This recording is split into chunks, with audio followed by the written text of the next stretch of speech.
Court, all rise. Jurors enter.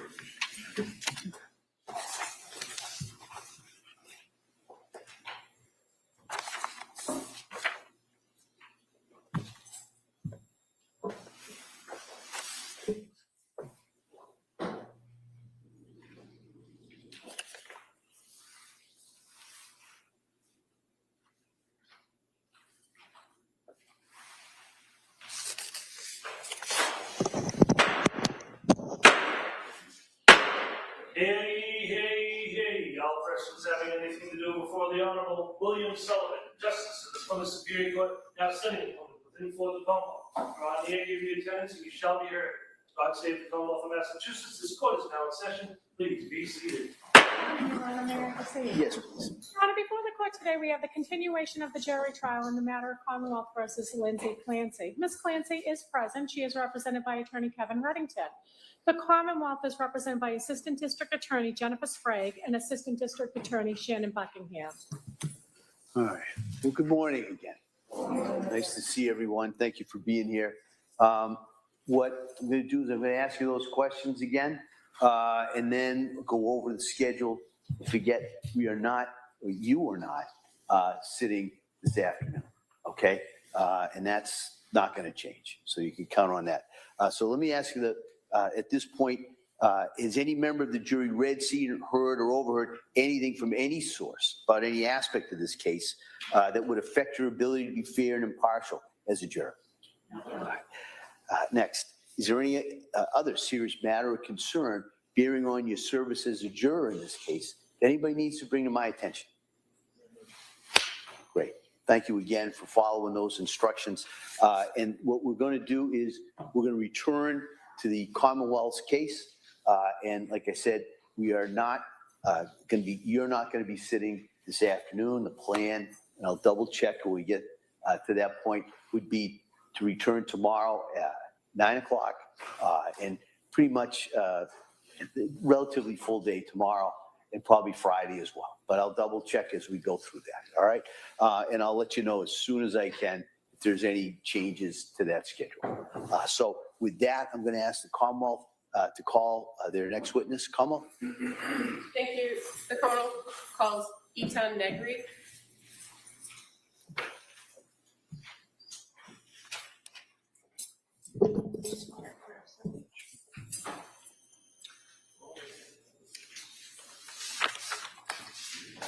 Good morning. You stop right here. Raise your right hand to the clerk. Good morning. Do you solemnly swear that the testimony you give that you shall give to the court and the jury in the matter now having which you Commonwealth and the defendant the whole truth and nothing but the truth so help you God? Thank you. You may have a seat. Watch your step, please. All right. Good morning, sir. Good morning, sir. I just ask you to speak into that microphone. Sure. All right. Attorney Buckingham, please. Thank you. Good morning, sir. Good morning. Could you please tell the jurors your first and last name? My first name is Eitan, last name is Negri. Can you spell your first name for the record? E-I-T-A-N. And your last name? N-E-G-R-I. And what do you do for work? I'm a physician associate, physician assistant. And did you go to school for that? Yes. Can you tell us about your educational background? I did my undergraduate at City College in New York, and I did a post-bac at Brooklyn College, followed by a PA program at Torrey University in Manhattan. And do you currently work as a physician's assistant? Yes. And do you currently work in the state of Massachusetts? No, ma'am. Are you licensed in the state of Massachusetts? Yes, ma'am. Are you licensed in any other states? New York State. I'm going to go back to January of 2023.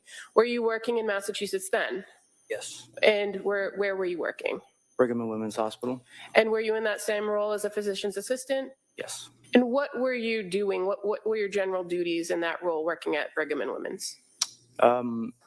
Generally, you assess a patient, you diagnose, you formulate a plan with an attending physician, and you execute that plan throughout the day. It encompasses various things. Were you working in any particular department at Brigham and Women's back in January of 2023? Trauma, burn, surgical ICU. Now, I'm going to draw your attention to a particular patient that came into the Brigham and Women's Hospital on January 24th of 2023. That patient was Lindsay Clancy. Do you recall encountering this patient on January 25th of 2023? Yes. And what did you do as it pertained to the care and treatment of this patient? I received the information from the shift before me, formulated a plan, examined her, assessed her, staffed that plan with the attending physician, and executed that plan throughout the day. And fair to say this particular patient had injuries that you were directed to observe, review, form that plan on? Correct. What were the injuries? She had multiple injuries. The most acute were injuries that were requiring consultation with other services, and the ones that I directly managed were the lacerations to her wrists and her just her wrists, actually. And as far as when you say she had other acute injuries, you were not involved in the care of her for those, correct? I was involved in the care that involved consulting other services to manage those things, yes. Okay, and as far as any sort of repair work that you were doing as a physician's assistant working with the trauma surgeons, what repair work were you assigned to do? Laceration repair. And on this particular patient, where were the injuries or lacerations that you were going to repair?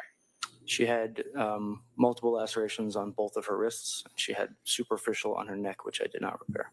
Okay. And as it pertained to the wrists, did you go through that process of observing, reviewing, coming up with a plan, and then repairing those injuries? Yes. And were you directed to do that by any particular doctor? Not necessarily directed. A lot of those things fall within my scope, and since they were less acute, they kind of fell down the chain to me. Okay. And you're aware that she was being seen and treated by a host of other doctors, nurses, an entire team? Yes. Okay. As it pertains to the wrist injuries, what did you do to examine those areas? The first thing I do is assess the location. Then I assess the severity, whether it requires intervention by someone other than myself. In this instance, it did not. So then I proceed with just kind of protocol laceration repair. When would it be a situation where you'd need somebody else to intervene? If it required surgical intervention or suturing repair beyond my skill set, in this instance, it did not. Okay. And so referring to these particular injuries, when you observed them, did you observe any areas of active bleeding? No. And fair to say they had been treated by nurses and other staff prior to you encountering these injuries, correct? Yes, they were dressed and covered before I got there. Now, when you assessed them, you noted that they were bilateral, correct? Yes. What does that mean? It means on both sides of the body, so both wrists. Okay. And so referring to the right wrist, what were your observations of the injuries to the right wrist? The right wrist, as far as my reference to the note, is that she had a few lacerations, one of which was severe and deep enough to require repair. And fair to say that that right wrist injury was the one that you repaired was 3 centimeters deep. Approximately, if that's what my note says, then that's what it was. Okay. And on a wrist, or this area of the wrist where you observed the injuries, that depth of 3 centimeters, did that require further surgical intervention, or were you able to suture that area? I was able to suture that area. As far as what happened subsequent to that, I wasn't there, so I'm not sure. Okay. And how many sutures did you use to repair that injury? I believe 3. And in relation to any other cuts or lacerations that were on that right wrist, did any other of those lacerations require suturing? No. How did you treat those other injuries? Just irrigation, meaning cleaning them out, and then using a type of tape to close them shut. And that's generally referred to as a steri strip, correct? Correct. Okay. May I approach the witness? Me. I'm showing you 2 photographs.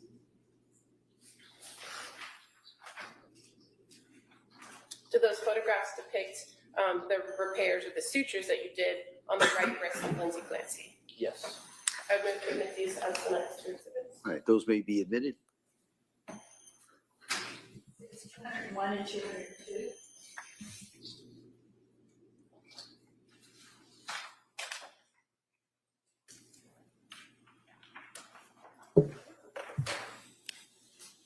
And I'm just going to show on the screen what's now been marked as Exhibit 201, and you should be able to see it, sir, on the screen in front of you. Can you see that?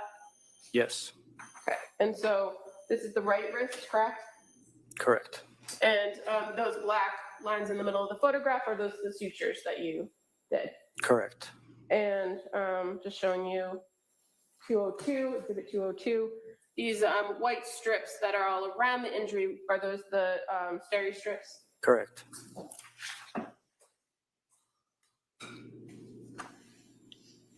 Now, on the left wrist, do you recall what you observed to be the injuries on that wrist?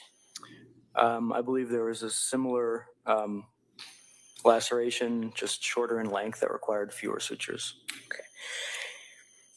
And fair to say, if your notes reflect that the left wrist had one, meaning just a singular 2 centimeter deep linear cut, that would have been what your observations were of the injury that you repaired?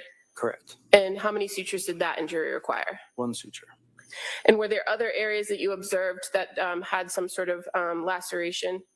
I believe similarly just superficial ones that needed steri strips. And again, in treating this particular injury, when you came upon it, was there active bleeding or any concern that you needed more intervention other than a suture? At that time, no. I'm going to show you 2 more photos.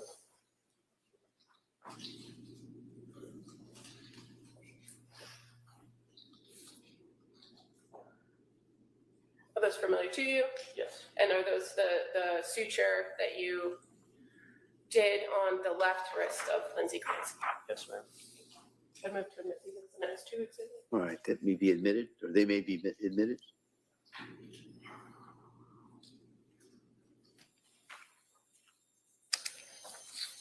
think 203 and 204. Thank you.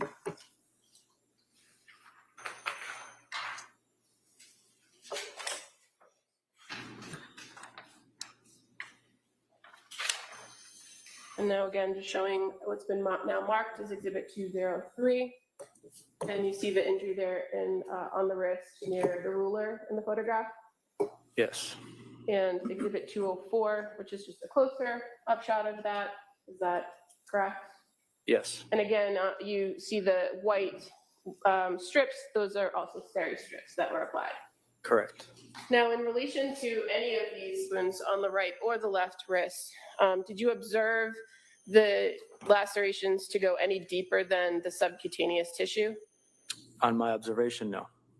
And when we talk subcutaneous tissue, we're talking about that fatty tissue on underneath your skin, correct? Correct. And did you have to return at any point, to your knowledge, to readdress these issues or do any further laceration repair as it pertained to this patient? On that shift, no. Do you recall if you did it on any other shift? No.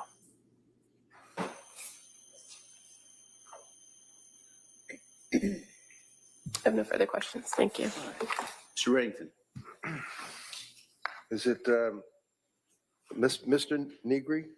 Agree, yes, sir. And you're not a doctor, you're a physician assistant, is that what it is? That's correct, yes. Okay. And how long had you worked for Brigham and Women's prior to seeing Lindsay Clancy that on January 24, 23? I believe I was in my 2nd year of employment with Brigham and Women's. Okay, and you got to keep your voice up because people back here have to be able to hear you too, I okay? believe I was in my 2nd year of employment at Brigham and Women's. You're not suggesting for 1 minute that after you did your butterfly stitches, Lindsay could have got up and walked out the door of the hospital, right? No, sir.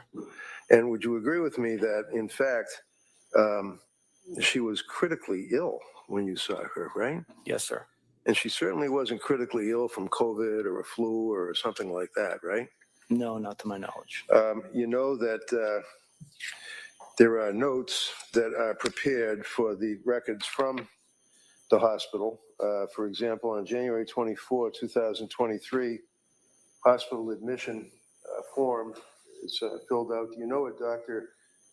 Jeffrey Andrew Anderson? Yes. And he was, what was his position that night? He was one of the trauma surgeons and also one of the intensivists, the attending physicians in the ICU. All right.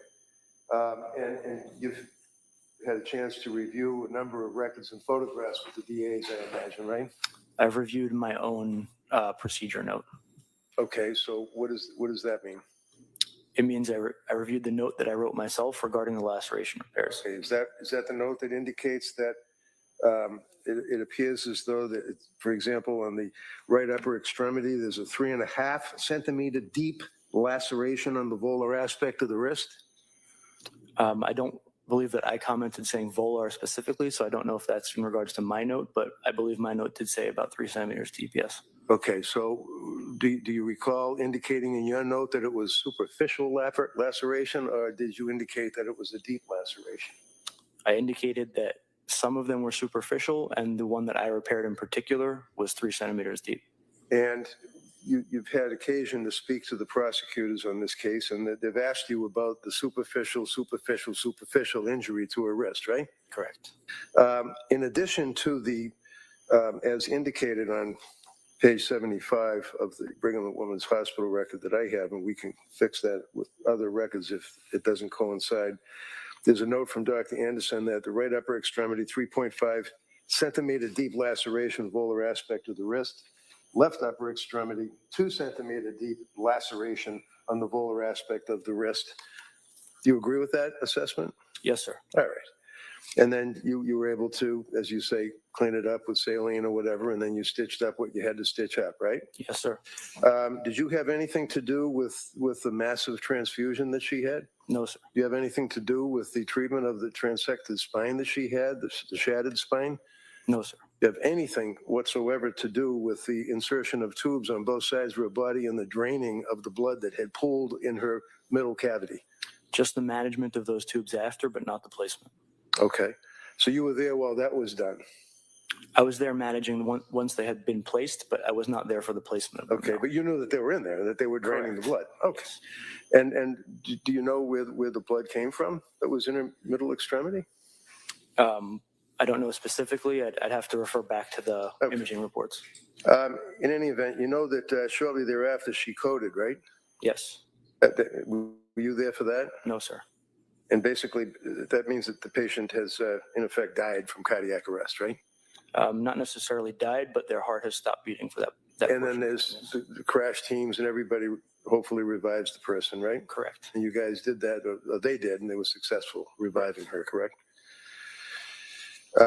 So without going through everything, you'd agree with me, sir, that your observations would be of the wrist, the repair, and the taking care of the tubes after they were inserted into both sides of her chest. That's correct. And that was your involvement extended, correct? You're all done after I was that. involved in the ongoing management of her care throughout the day, but just as you stated, not the things that you asked me about. Okay, thank you, sir. Sure. I'd offer these. They're part of the record. They're written. I would object if we could approach. I don't want to have a jury that to go through 10. Well, I know that. Listen, you want to mark them for identification, and then we can address that. Thank you, sir. Okay. I may just with a few questions. Sure. Thank you. Mr. Negri, I'm just going to approach and show you.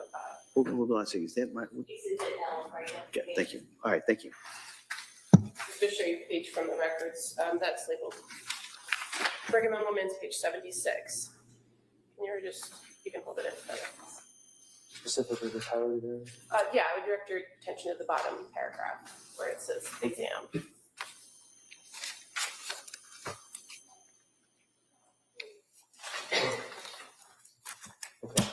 That's not your note from the record, correct? Correct. And when it's noted that the right upper extremity, left upper extremity has 3.5 centimeter deep laceration, 2 centimeter deep laceration, deep in the medical notes is not a adjective of it, correct? It's more of a directionality of the injury.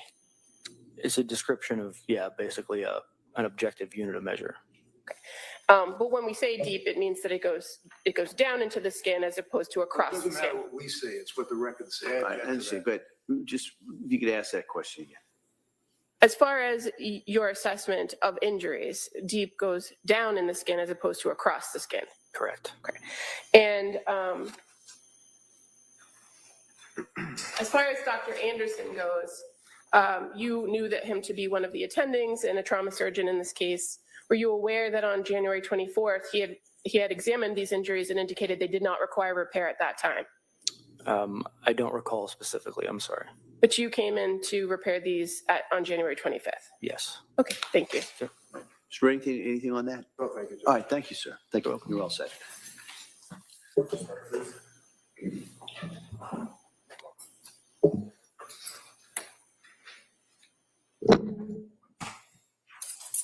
Attorney Buckingham, please. The Commonwealth would call Nicholas Roberts as its next witness, please.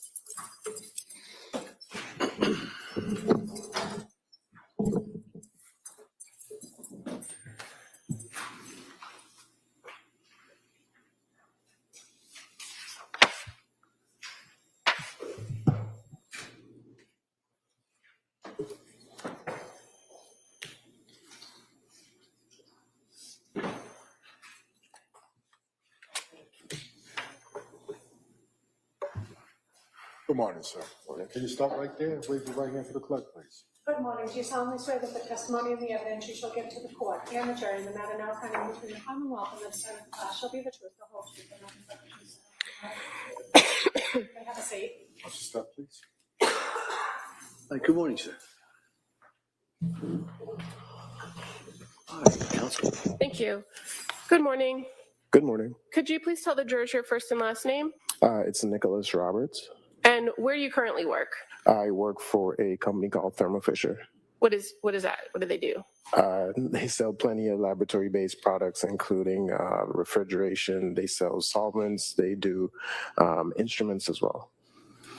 Prior to working for that company, did you work for the Massachusetts State Police Crime Lab? I did. In what unit did you work for the crime lab? I was in the toxicology unit How long did you work for the crime lab? for about 9 years. And in working for the crime lab, what kind of training and experience did you have to work in the toxicology unit?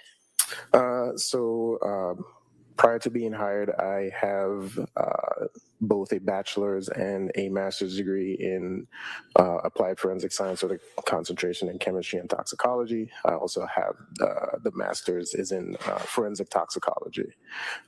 While being hired on the job, they provide training for all the in-house stuff that we test for, which includes not only a theory-based training, but also practical stuff so that you can analyze and run all the tests that we do in-house.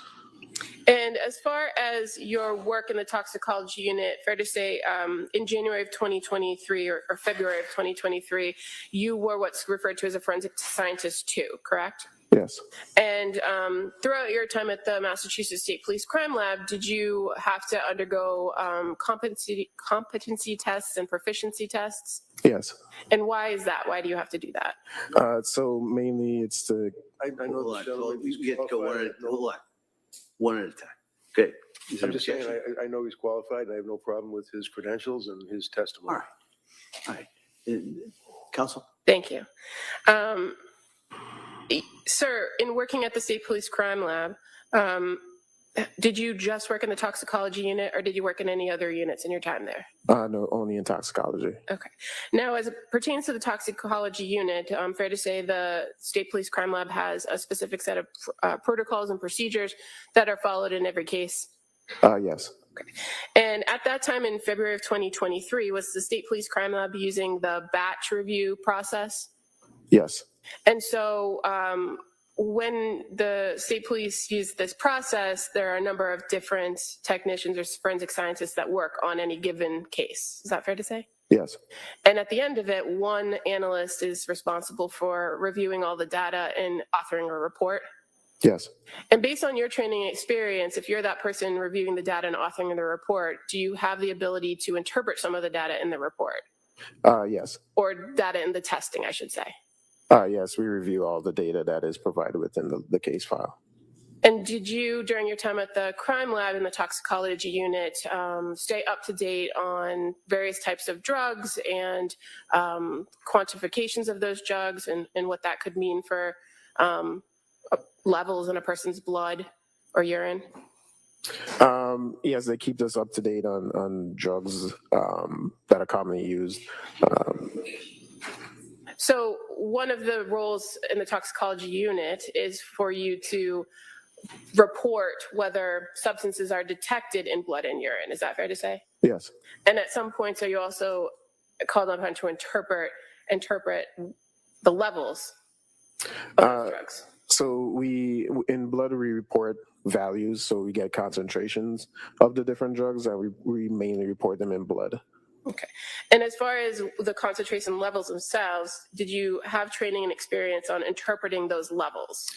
We usually get training on the effects of the drugs. It's hard to say with some drugs, as well as some people, what one level might mean for one person. It might differ, and you have different effects on another. Okay, and fair to say that's a limitation of just reviewing blood and not knowing anything else about a case, right? Yes.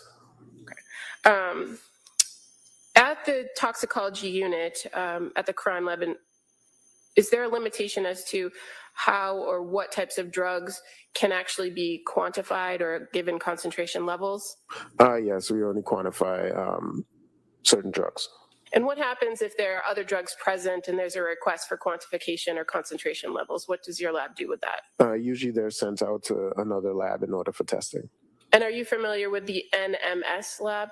Yes. Is that, or was that at that time, a common lab that would be sent drugs that you could not quantify in your lab? Yes. I'm going to direct your attention to the lab number of 23-01, 01723. It's a case that you were the reporting analyst on, correct? Yes. And fair to say that there were several items that were submitted to the toxicology unit as specimens. Yes. Including blood, plasma, and urine. Yes. And did you work with other members of the toxicology unit to have those specimens screened and then further tested? Yes, the batch process was followed. And as far as any screening tests, did you yourself do any screening tests on these items? Yes. What screening tests did you do? The screening for the alcohol. And was there any alcohol present? No. And in this screening for alcohol, does it just tell you whether it was detected or not detected? Yes. Okay. And so when you don't have a result, there's nothing further to do. Correct. Now, as far as the blood that was tested in this case, in the urine, you were aware that there were screening tests done for what's called the ELISA screen, benzodiazepines, and general unknown screens for these samples, correct? Yes, that's usually our protocol. And in any of those circumstances, were there positive results? Yes. And as it pertained to the positive results, what's your understanding of what was positive? So to my knowledge, it was positive for the benzodiazepine panel in ELISA. That would have gotten further confirmatory testing done on it to see the levels as well as the individual types of benzos that were present in the blood. And the same was for the urine as well. We also identified a few substances via our general unknown screen, which was confirmed in blood and urine. Now, as far as... Is there an agreement as to whose blood is being tested at this point instead of just by the number? Yes. I mean, it might be easier for everybody, for the jury to follow. So would Your Honor just like you to read the results? No, just instead of referring to it by a number. Well, let me see it sidebar.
I tell you that your report was previously entered as Exhibit 183. Have you had the opportunity to review your report before coming today? Yes.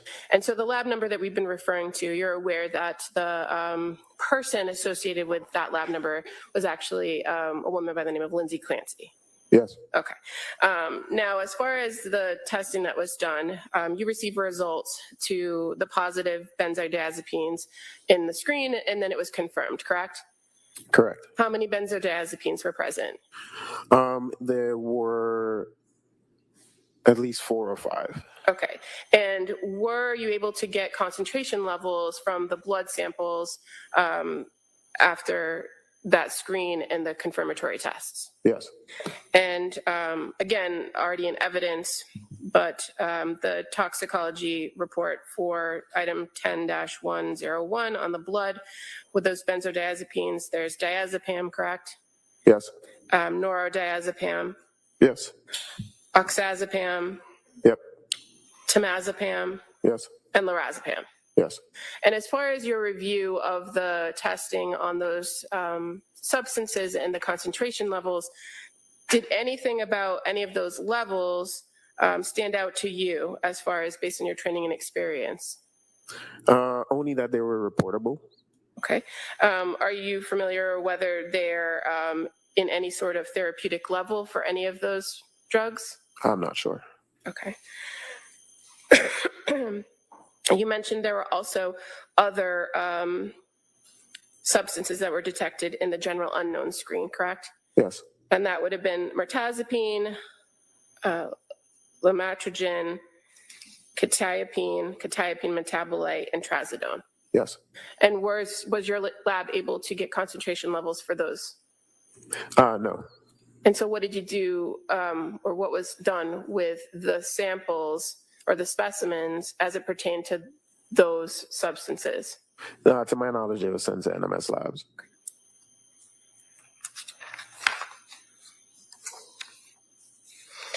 And you've previously stated that you are trained on effects of certain types of drugs, but your limitation is you don't know how it affects a particular individual, correct? Correct. These particular 5 benzodiazepines, do you know where they fall in the type of drug, what the general effects of those drugs are? Benzos tend to be central nervous system depressants. Okay. And the ones that were detected, but you don't have the levels for, mirtazapine, and the list I read, what category are those drugs?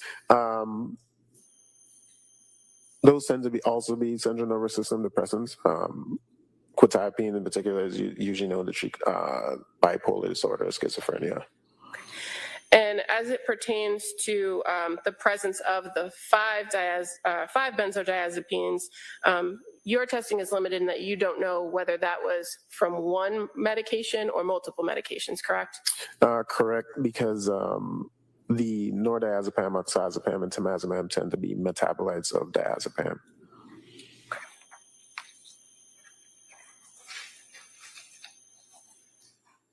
No further questions.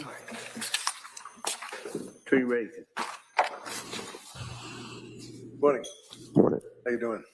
Not too bad yourself. All right.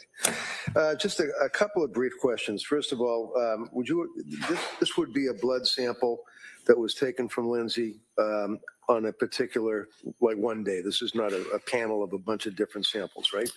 To my knowledge, there would have been a few different test tubes submitted to us. Okay, test tubes, but when you draw in other words, when you draw the blood, it would basically be the same time that they put it in different test tubes. Yes, I'm not familiar with these specific ones, like if they were done over a span of time. But usually, that's fair enough. I mean, but you have the test tubes, and you know that it's Lindsay Clancy's blood, right? Yes. And you'd agree with me that that's a fairly large number of drugs and metabolites that are in that particular blood sample, right? I have seen more. Well, I'm sure, but nevertheless, that's still a large number of drugs, though, right? Yeah, there's quite a few.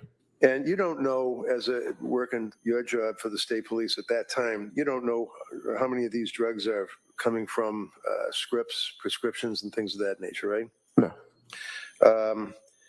One of the things that you had mentioned were metabolites, and you said that because the district attorney asked you about different benzodiazepines, this PAM, that PAM, this PAM, that PAM, and then you responded and said, yeah, but there's a lot of metabolites involved in that, right? What does that mean? So a metabolite is just a breakdown of anything usually by the body. So you have what we call a parent drug, and the body, if you ingest that, the body would then break it down or put it into a more digestible form in order to get rid of it. Okay. So when you have a number of metabolites, for example, someone may have a prescription for amitriptyline or a prescription for Zoloft or Ativan or something. And they take the pill and it's in their system, and then over time it would metabolize and there'd be different PAMs or whatever it is that would break down into the blood. Is that right? Yes. How about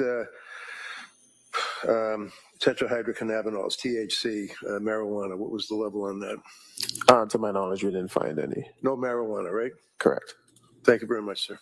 All right. Attorney Buckingham, any redirect? No, thank you. All right, thank you, sir. You sit down there.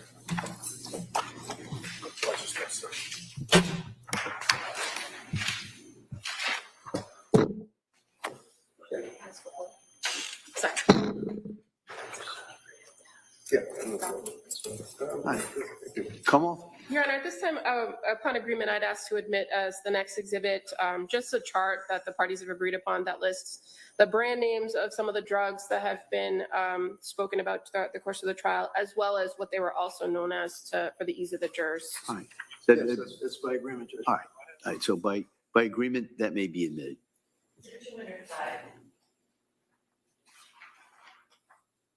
And the Commonwealth would call Dr. Jonathan Brower as its next witness.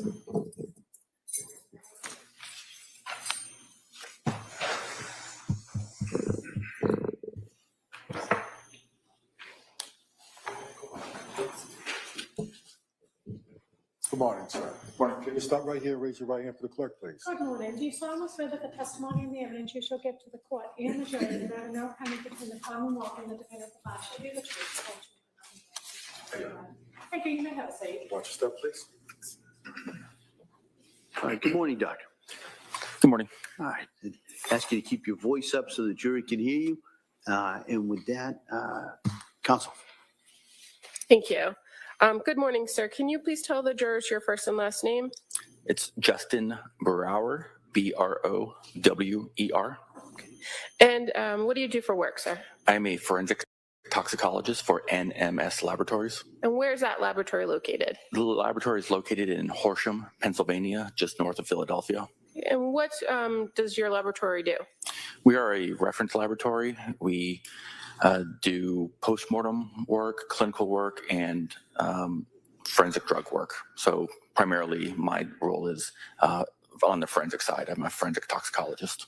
And does your lab receive specimens from all across the country? We do. We have clients in all 50 states. We do approximately half of the postmortem work in the United States, as well as a large number of clinical clients. And is your lab accredited across several states and across the country? We are, because we deal with all the states in the United States, all the states in the country. We are accredited by just about every accrediting body that I'm aware of in the clinical and forensic aspects, as well as a lot of state certifications. So a lot of states have their own requirements. The most notable one is like New York State. So we're accredited by, again, every accrediting body that I'm aware of. Okay. And how long have you worked for NMS Laboratory? 4 years as of August 1st. Okay. And what's your educational background as a forensic toxicologist? I have a PhD in organic chemistry. Where did you get that from? The University of Nevada. And do you have any other professional experience in this field prior to working for NMS? I do. Before joining NMS Laboratories, I was a laboratory supervisor and then forensic toxicologist for the North Carolina Office of the Chief Medical Examiner, which is a statewide system. So we did the postmortem toxicology work for all 100 counties of the state of North Carolina. And when it comes to your role in the forensic area of doing the toxicology testing, what is your role in the NMS lab when it comes to cases that come to the laboratory for forensic analysis? So when a case comes into NMS, and is logged in, and the assigned or the requested test assigned and then run and reviewed multiple times in the laboratory. When all that testing is completed, it comes to the toxicology department, and my role is to review every aspect of that case. So I'm making sure that everything on the toxicology report is complete and accurate, such as all the demographic information that we have available to us, the name of the decedent or the patient, date of birth, where it's from, the specimens that we received, and then also that all of everything that is reported is complete and accurate, making sure that all the drugs that were tested for are reported, and that the reported concentrations are correct and accurate, and looking at every piece of raw data accumulated from the laboratory with that case, associated with that case. Fair to say the NMS laboratory uses a batch review workflow. That is correct. So we not only run the cases in batches, so we don't run one case at a time. That's not very efficient. I don't really know of any laboratory that does that anymore. So we will run cases, 10, 15, 30 or 40 at a time. So as far as running a particular test and getting the raw data, that's usually done by other people in the laboratory, correct? That is correct. And then you come in at the end and review everything and have the ability to interpret the data. That is correct. Your training and experience as a forensic toxicologist, does that allow you to interpret concentration levels of particular types of drugs? It does. Now, as far as the testing done at NMS laboratories, the traditional testing is kind of the drug testing, the panels for different common drugs, correct? And typically, we have clients request panels to be run where we're looking for, multiple drugs and classes of drugs at a time. But are there circumstances when outside laboratories or outside individuals retain your lab in order to run specific tests? Oh, absolutely. Now, I'm going to draw your attention to this particular case. Was your laboratory provided a blood sample from the Massachusetts State Police Crime Lab in April of 2023? I believe so. I'd really like to see the toxicology report so I can just confirm all of that, please. Sure. I have no objection to that. Sure.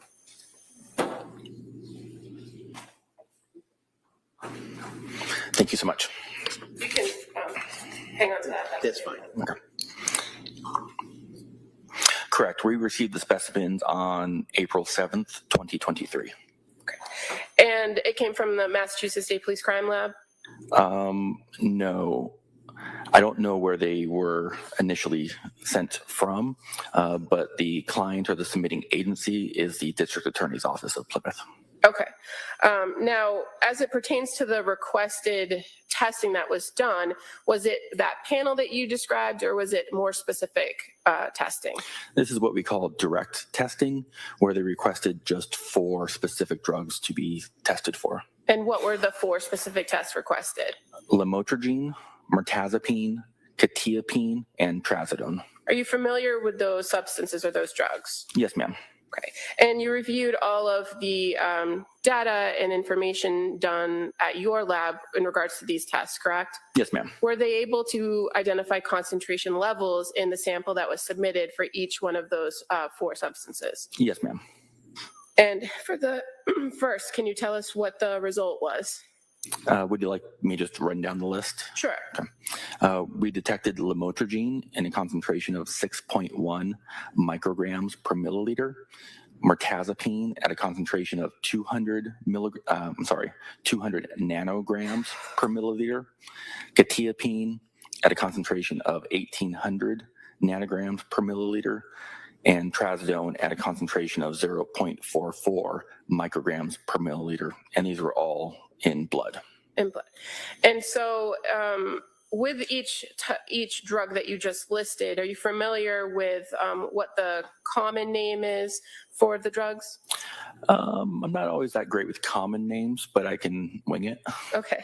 Well, the lamotrigine, and forgive me if I botched That's okay. the pronunciation, that's also referred to commonly as Lamictal. It is correct, Lamictal. What kind of drug is that? It's typically used as an anti-seizure medication. So if somebody has a seizure disorder, it can be prescribed to alleviate seizures, but it is also used for bipolar disorder as well. And mirtazapine, fair to say that's commonly referred to as Remeron. Correct. And what kind of drug is that? That is typically an antidepressant. And quetiapine, what's that common drug? Quetiapine is known as Seroquel. And fair to say that's an antipsychotic as well for bipolar? Yes, ma'am. Are you familiar with whether that often can be prescribed in low doses for sleep? It is. It can be for insomnia. And trazodone, what's the common name for trazodone, if you know? I am drawing a blank on the trazodone. If I suggest trazamine, is that familiar? Not the one I'm most familiar with, and I apologize. That's okay, but you're familiar with trazodone. Correct. And Yeah. what class of drug is that? That's an antidepressant. Now, in your review of the levels that were detected in these 4 tests for each of these substances, do any of these levels appear to be outside therapeutic concentration levels? The only one that's a little elevated would be the quetiapine. Okay. So we're gonna take a very short break at this time, all right? So this will be a short break and we'll come right back, all right? All right. Please go to no foot, take some of the chairs.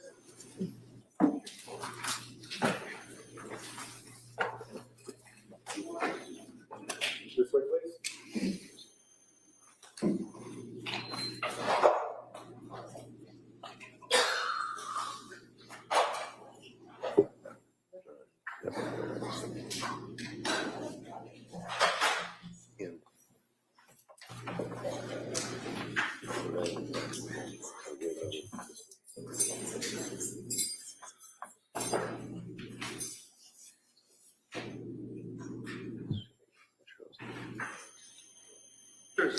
All right, we'll be right, this will be a short break, just for a short recess, we'll come right back out. Half hour?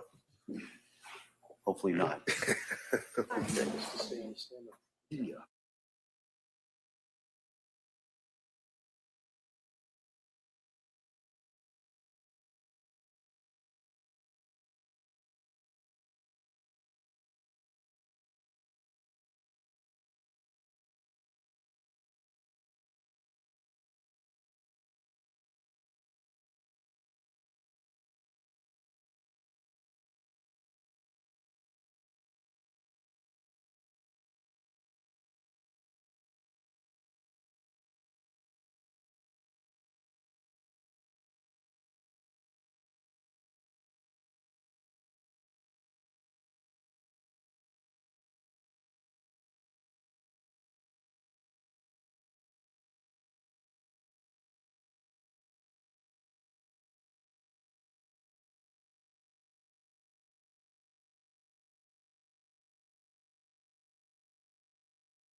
Nice.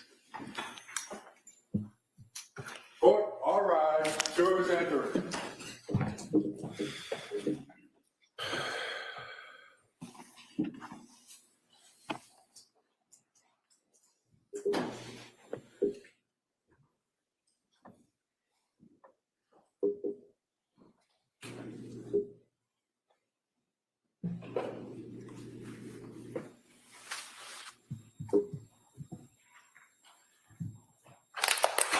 This court's now in session. Please be seated.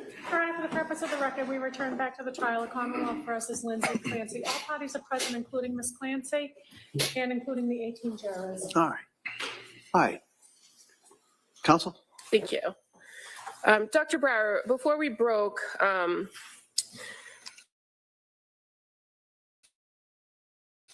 we mentioned the term. Are you familiar with that term? Correct. What does that mean?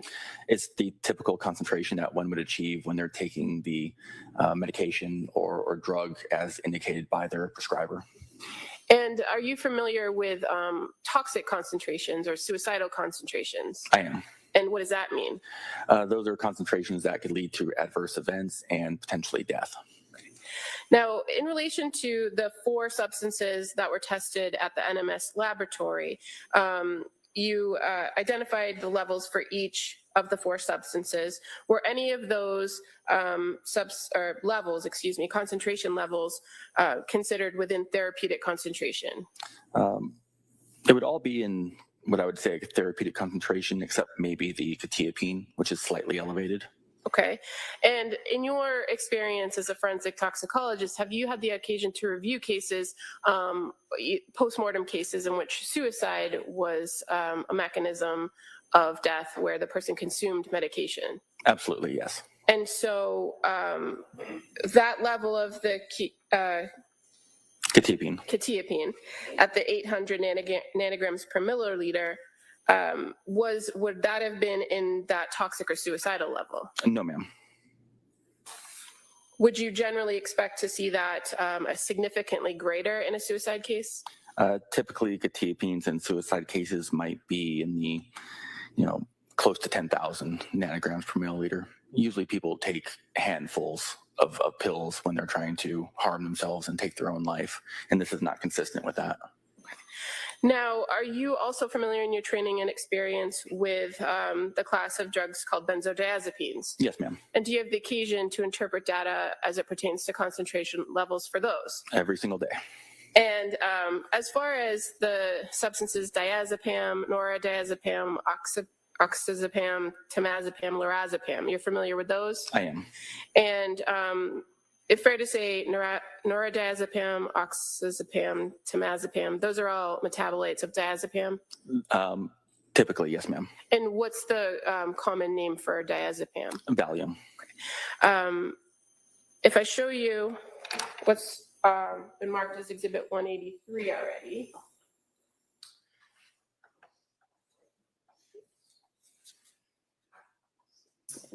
Can you see that on the screen beside you?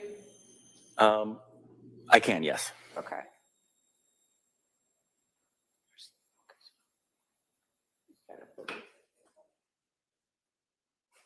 Right there. Can you see the levels? They're all blurry. Yep, hold on one second. There you go. My eyesight's not great too, so Okay, so That's I think perfect. that's the best I can do with the autofocus. don't touch it. Anything about the levels that you observed here regarding those substances, those benzodiazepines, that tell you that they're outside therapeutic concentration levels?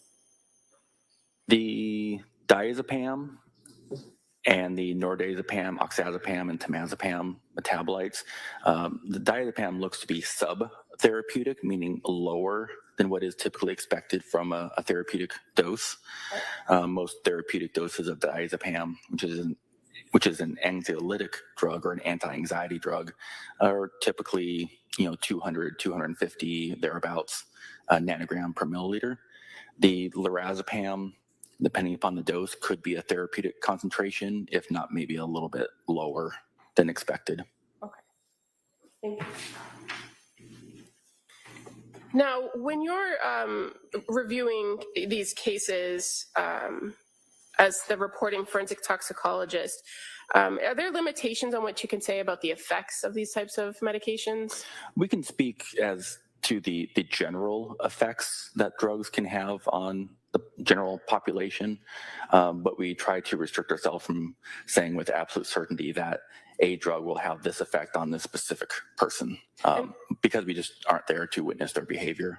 Okay, so that was kind of the follow-up. So I'm sorry. What are the things that are the unknowns for you when you're just looking at data?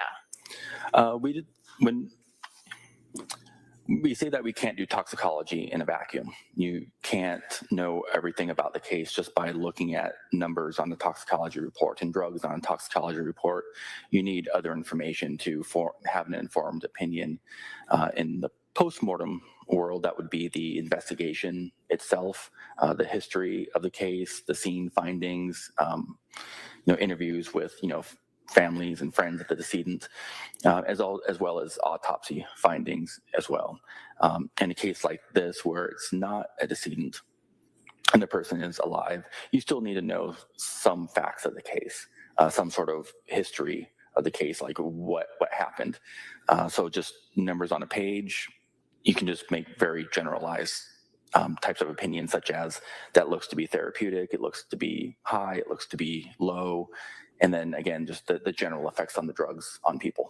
And in this particular instance, you were not provided any further information about the case or the investigation in order to make any more opinions about effects. I knew nothing about this case until we spoke, I think it was probably a few weeks ago. And as far as the information available to you, you only had the data from the specimen that was tested, correct? That is correct. Just these 4 drugs that were requested to be tested for. And as far as the drugs, the 4 drugs that were tested by your lab, what are the general characteristics of some of those drugs? So these are generally antidepressants and antipsychotic medications. So if somebody had, the lamotrigine, if somebody has, say, bipolar disorder, like wild mood swings, depressive episodes or psychotic episodes, these drugs could be prescribed. They also have depressant effects, so they could make people become, lethargic or sleepy. Okay. And would any of the combination of these drugs cause a person to stop breathing? It's possible, especially the mirtazapine, quetiapine, the trazodone, and then the 2 other benzodiazepines. Those are all central nervous system depressants, so they could, in large combinations or large concentrations and in combination with each other, cause central nervous system depression, which could reduce people's respiration rates. But in the levels that you observed in the testing that your lab did, as well as what I just showed you from Exhibit 183, is there anything about those concentration levels that would give you a sense that the person could have stopped breathing as a result of these? Not necessarily, but if I had the information that, a patient presented to an emergency department and they had labored breathing and weren't breathing adequately, and I had this information, then you could probably tie all that together. But without that extra information, then generally no. Based on the levels alone, you can't give any sort of opinion. I would like to not. Okay. And finally, are you familiar with the drug Narcan? I am. And what kind of effect does the drug Narcan have on a person who has consumed these drugs, if any? Just these drugs that we've talked about here today? Mm-hmm. Yes. Absolutely nothing.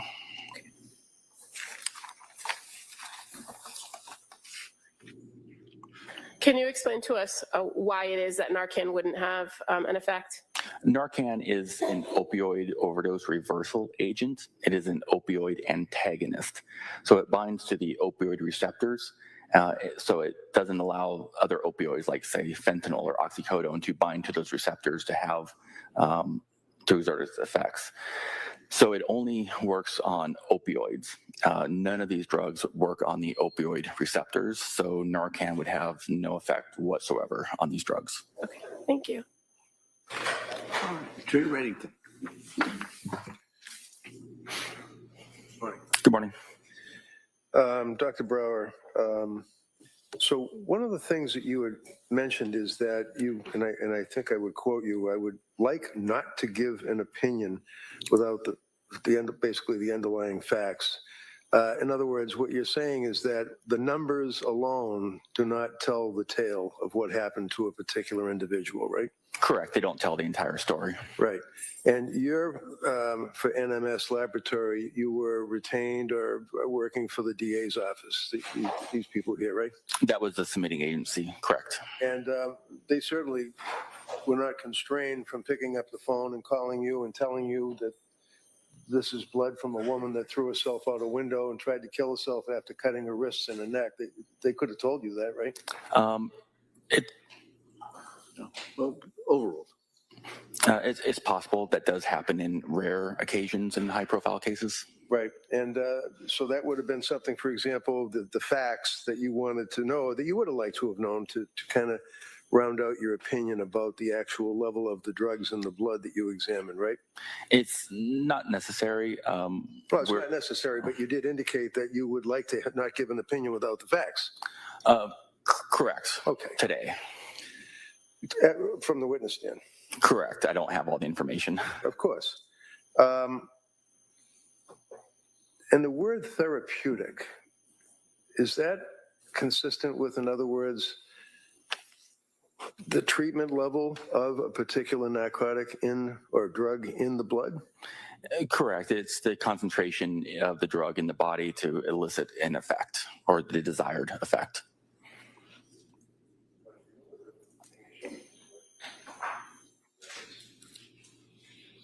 I believe.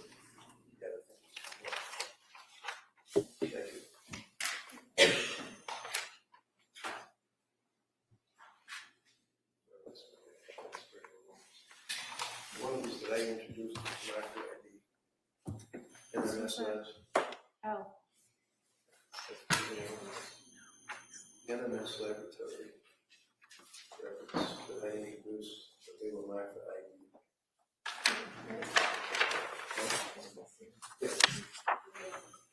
which one?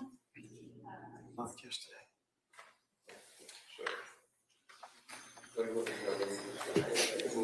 While she's trying to find the record. As it relates to the therapeutic level, sir, is it your understanding that the lorazepam, lorazepam, clonazepam, the counsel had asked you about the benzodiazepines were within therapeutic, thank you, within therapeutic level?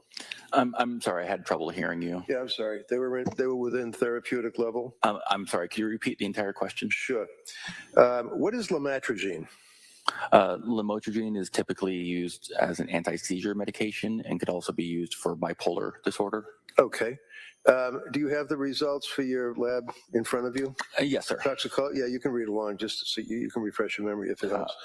The lamotrigine, it says 6.1. What does that mean?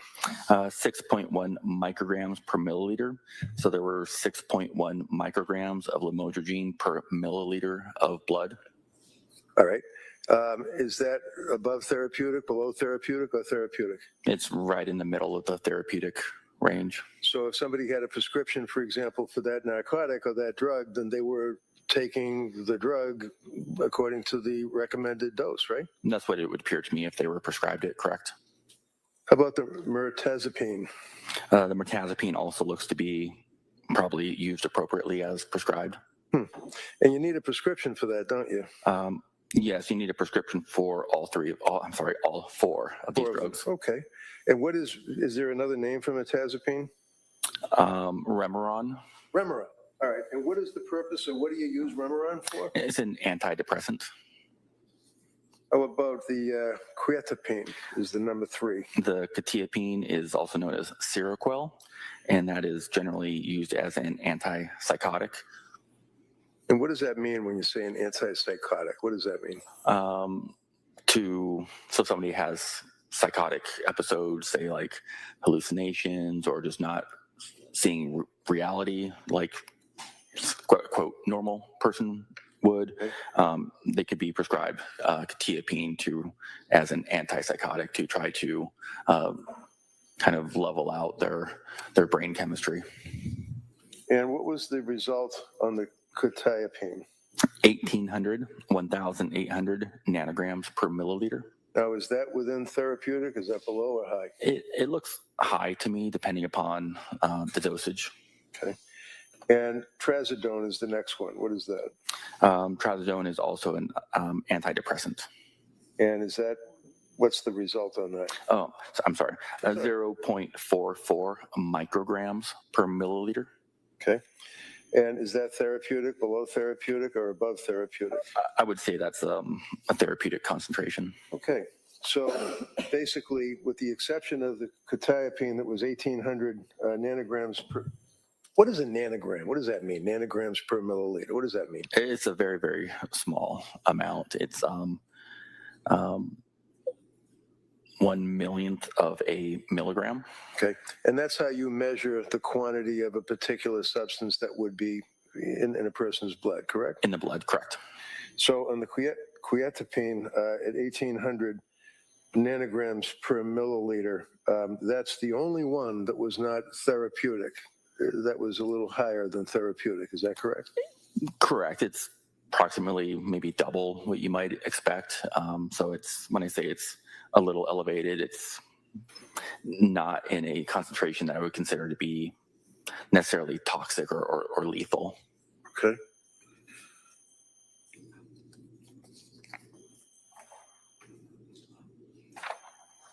And you don't know, working for NMS labs, or whether or not a person had a prescription for these drugs, or when they got the prescription, or who gave them the prescription. You don't know that, right? I have none of that information, no. You could have known that if somebody had told you that, but you don't know it from looking at the numbers that we have here, right? Correct. It's possible if they would have given us that information. We don't always need to have it, though. Sure.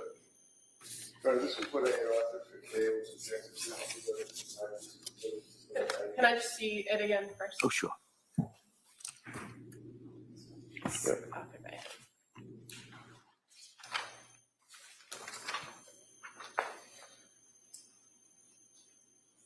If we can just approach briefly on the issue. Yeah.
right, so we're going to introduce that exhibit at this time. Thank you. So just if I may, excuse me, approaching, this basically is an NMS lab report. Same as this one. Same numbers on the top, right? Where the square is? Correct. Same numbers. Okay. Correct. Thank you, sir. That's all I have. All right, yeah, Commonwealth? Just, Dr. Brower, you in fact, once got this case for review, you authored a corrected report in regards to this case, correct? Correct. At this point, I would move to admit the report as No submitted. objection. All right, that may be admitted as well. Thank you. Nothing further. I have nothing further. Thank you, sir. All right, all right, thank you, Doctor. Am I released? You're all set, thank you. Thank you.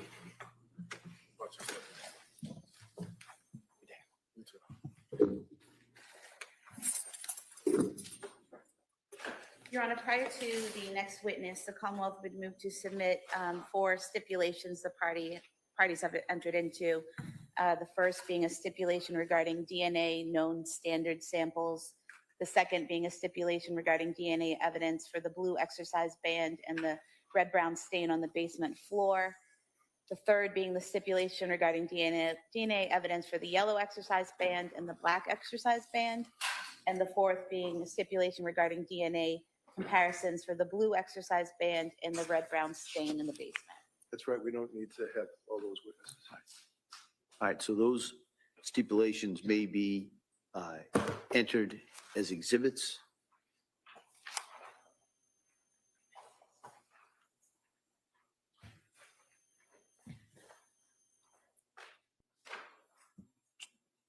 Counsel, do you want those published or read to the jury, or satisfied that they'll have those? The parties can refer to the contents of the I'm satisfied stipulations. the way they're in. Yep. The only one we would like to have read to the jury, I'm sorry, are you all set? Take your time. That's on me. I kind of jumped in there. I'm sorry. Exhibits 208 through 211.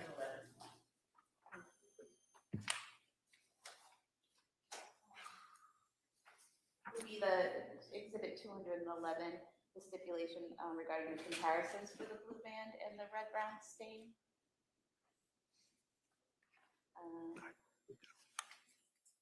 Yeah, I don't, if she wants you to read it, I don't have Sure. a problem. Yeah. I think it was defense that wanted you to read it. I'm fine Well, reading it. you know what? I want to read it.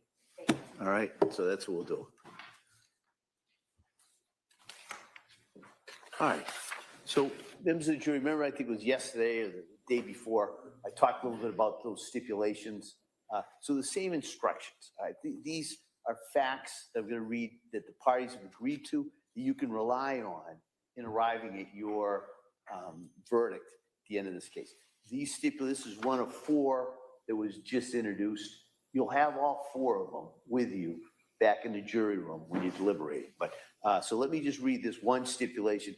This doesn't mean this stipulation is any more important than any of the other ones, but the parties would like me to just read this one here. All right, so this is a stipulation regarding the DNA comparisons for the blue exercise band and the red-brown stain. It was marked A.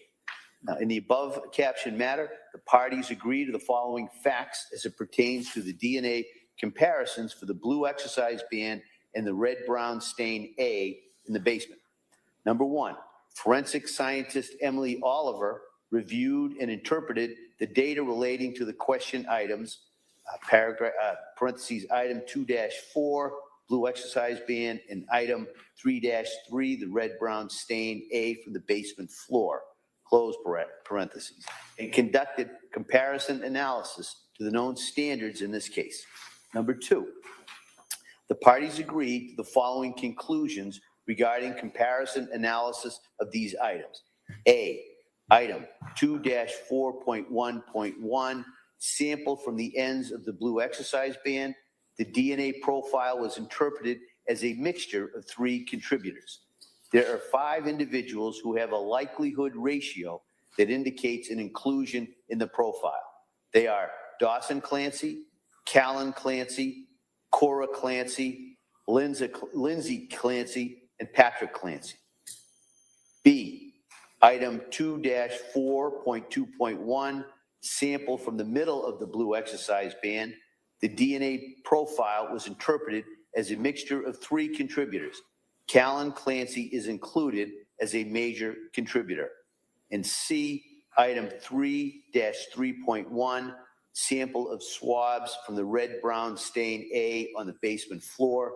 The DNA profile was interpreted as originating from a single contributor. Cora Clancy is included as a contributor to this DNA profile. So that's the stipulation that the parties have agreed to. All right. And one last stipulation to be marked as the next exhibit, the stipulation regarding the batch work done at NMS Labs. We're not asking that this be read at this Okay, time. all right.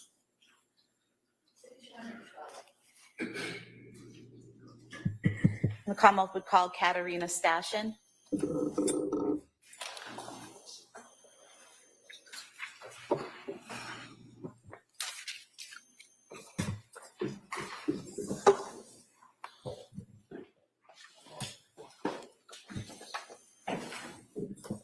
Good morning, ma'am. Can you stop right there, raise your right hand, please? Good morning. Do you solemnly swear that the testimony and the evidence you shall give to the court and the jury in the matter now having between the Commonwealth and the defendant shall be the truth, the whole truth, and nothing but the truth, so help you God? Yes. Thank you. You may have a seat, ma'am. Watch your step, please. Thank you. Hey, good morning. Good morning. All right. Attorney Sprague, please. Thank you, Your Honor. Good morning. Can you please state and spell your name for the record? Good morning. My name is Katerina Stashin. My first name is spelled Katarina. Last name is spelled Stashyn. And can you describe for us your educational background? I have a bachelor's and master's degree in biotechnology from the University of Nevada, Reno. And what is your occupation? I'm currently employed by the Washoe County Sheriff's Office Forensic Science Division, which is located in Reno, Nevada.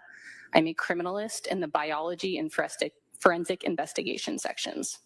Back in January of 2023, where were you working? I previously worked for the Massachusetts State Police Crime Laboratory as a forensic scientist in the DNA unit, which is functionally the same role that I currently have in the biology section. And I'm sorry. We agreed to the DNA. I'm just letting you know that. Okay. All right. and I'm just Attorney Sprague? giving that evidence to the jury. Go ahead. So when did you start working for the state police? I worked for the Massachusetts State Police from June 2021 to February of 2025. And what was the nature of your work for the lab at that time? As a DNA analyst, I processed evidence items obtained either from a crime scene or from an individual associated with a criminal investigation. These items of evidence would be processed through the laboratory.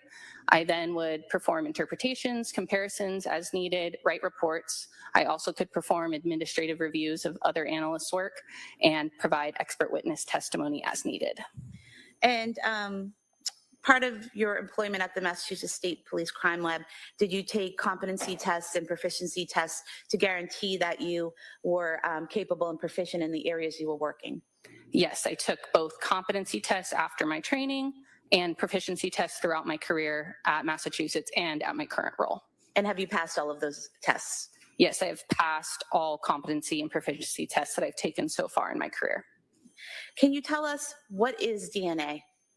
DNA stands for deoxyribonucleic acid, and this is genetic information that is stored in our cells. This is information that makes us who we are, determines how we develop and grow. A person's DNA is inherited approximately half from their mom and half from their dad. DNA is forensically relevant because it is expected that no two individuals will have the same forensic DNA profile. And is DNA the same in every single cell in a person's body? Yes, the DNA profile obtained from different cells, different cell types like a blood cell or from a saliva cell or cell in your saliva would have the same DNA profile, barring your mutation. And can you explain generally the process used to analyze evidence, in this case, the testing involving the defendant, Lindsay Clancy? The items tested in this case and in all cases will go through a 4-step laboratory process of extraction, quantification, amplification, and detection. And then profiles developed from that laboratory process will be interpreted and compared. Can you just briefly explain what is extraction and how it's done? Extraction is the first step of that laboratory process that involves applying a variation of heat and chemicals to a sample. This breaks open cells that are present and releases the DNA and then isolates that DNA. And was the next step quantification? Yes. And what is that and how do you do that? Quantification is the second step when we determine a reliable estimate for the amount of DNA in those samples that were extracted. And those values are then used to optimize the rest of the process with the goal to obtain a quality profile for that sample. And the third step, amplification, can you explain that? Amplification is when we make millions and millions of copies of certain areas of DNA to make it able to be detected and visualized. And then detection, what is that? And then the fourth step is separation or detection. This is where we separate out all those millions and millions of copies that we made to make them visual. This produces a DNA profile that an analyst is then able to review and interpret. And when you worked at the Massachusetts State Police Crime Lab, were there certain standardized protocols and procedures that you used at that lab? Yes. And were there controls used in your testing? Yes. What does that mean? So there are 2 different types of controls that were used in our testing. The first is a positive control. This is a sample that contains a known DNA profile, and it is processed alongside evidence samples. So when that known DNA profile is obtained at the end of the process, it confirms that the process is working appropriately. The second type of control is a negative control, and this is a sample that contains no DNA that is also processed alongside evidence samples, and this is able to monitor any contamination and confirm that clean technique is used during testing. And does your work undergo a review process at the lab, or did it? Yes, all work goes through 2 stages of review, technical review and administrative review. Technical review is when another qualified analyst reviews all of the work done in the file and in the report. They confirm that all protocols were followed and that correct conclusions were drawn. And then administrative review is when another analyst reviews that file, all of the documentation and the report for overall clerical accuracy and completeness. And when you worked on lab number 23-01723, evidence involved in the deaths of Cora Clancy, Dawson Clancy, and Callan Clancy, did you follow the standardized protocols and procedures? Yes. Were there any issues with the controls that were present when you did this testing? All controls were acceptable per the laboratory protocols. And did your work undergo and pass that review process you just described? Yes, all work went through both technical and administrative review. And if we could talk specifically about the work that you did in this case, first, I'd like you to talk about your work done on the yellow exercise band and the black exercise band. Now, you didn't actually handle those items, correct? I did a portion of the laboratory work for those samples, but I did not handle the actual bands themselves. I handled swabs of those bands. So at some point in time in the lab, someone took swabs from those bands, and then that was forwarded to the DNA unit, the swabs? Yes. Okay. And specifically, there was item 2-2.1.1, swabs from the ends of the yellow exercise band, and item 2-2.2.1, swabs from the middle of the yellow exercise band, correct? Could I refer to my report to confirm that? Any objection? Of course. Thank you.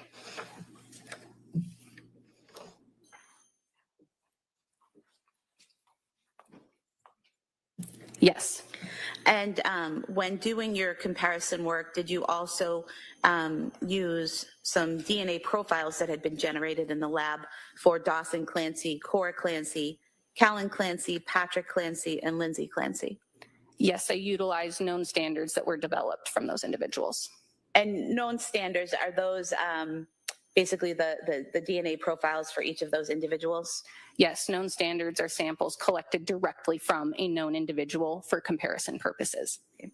And going to item 2-2.1.1, the swabs from the ends of the yellow exercise band, what were your findings?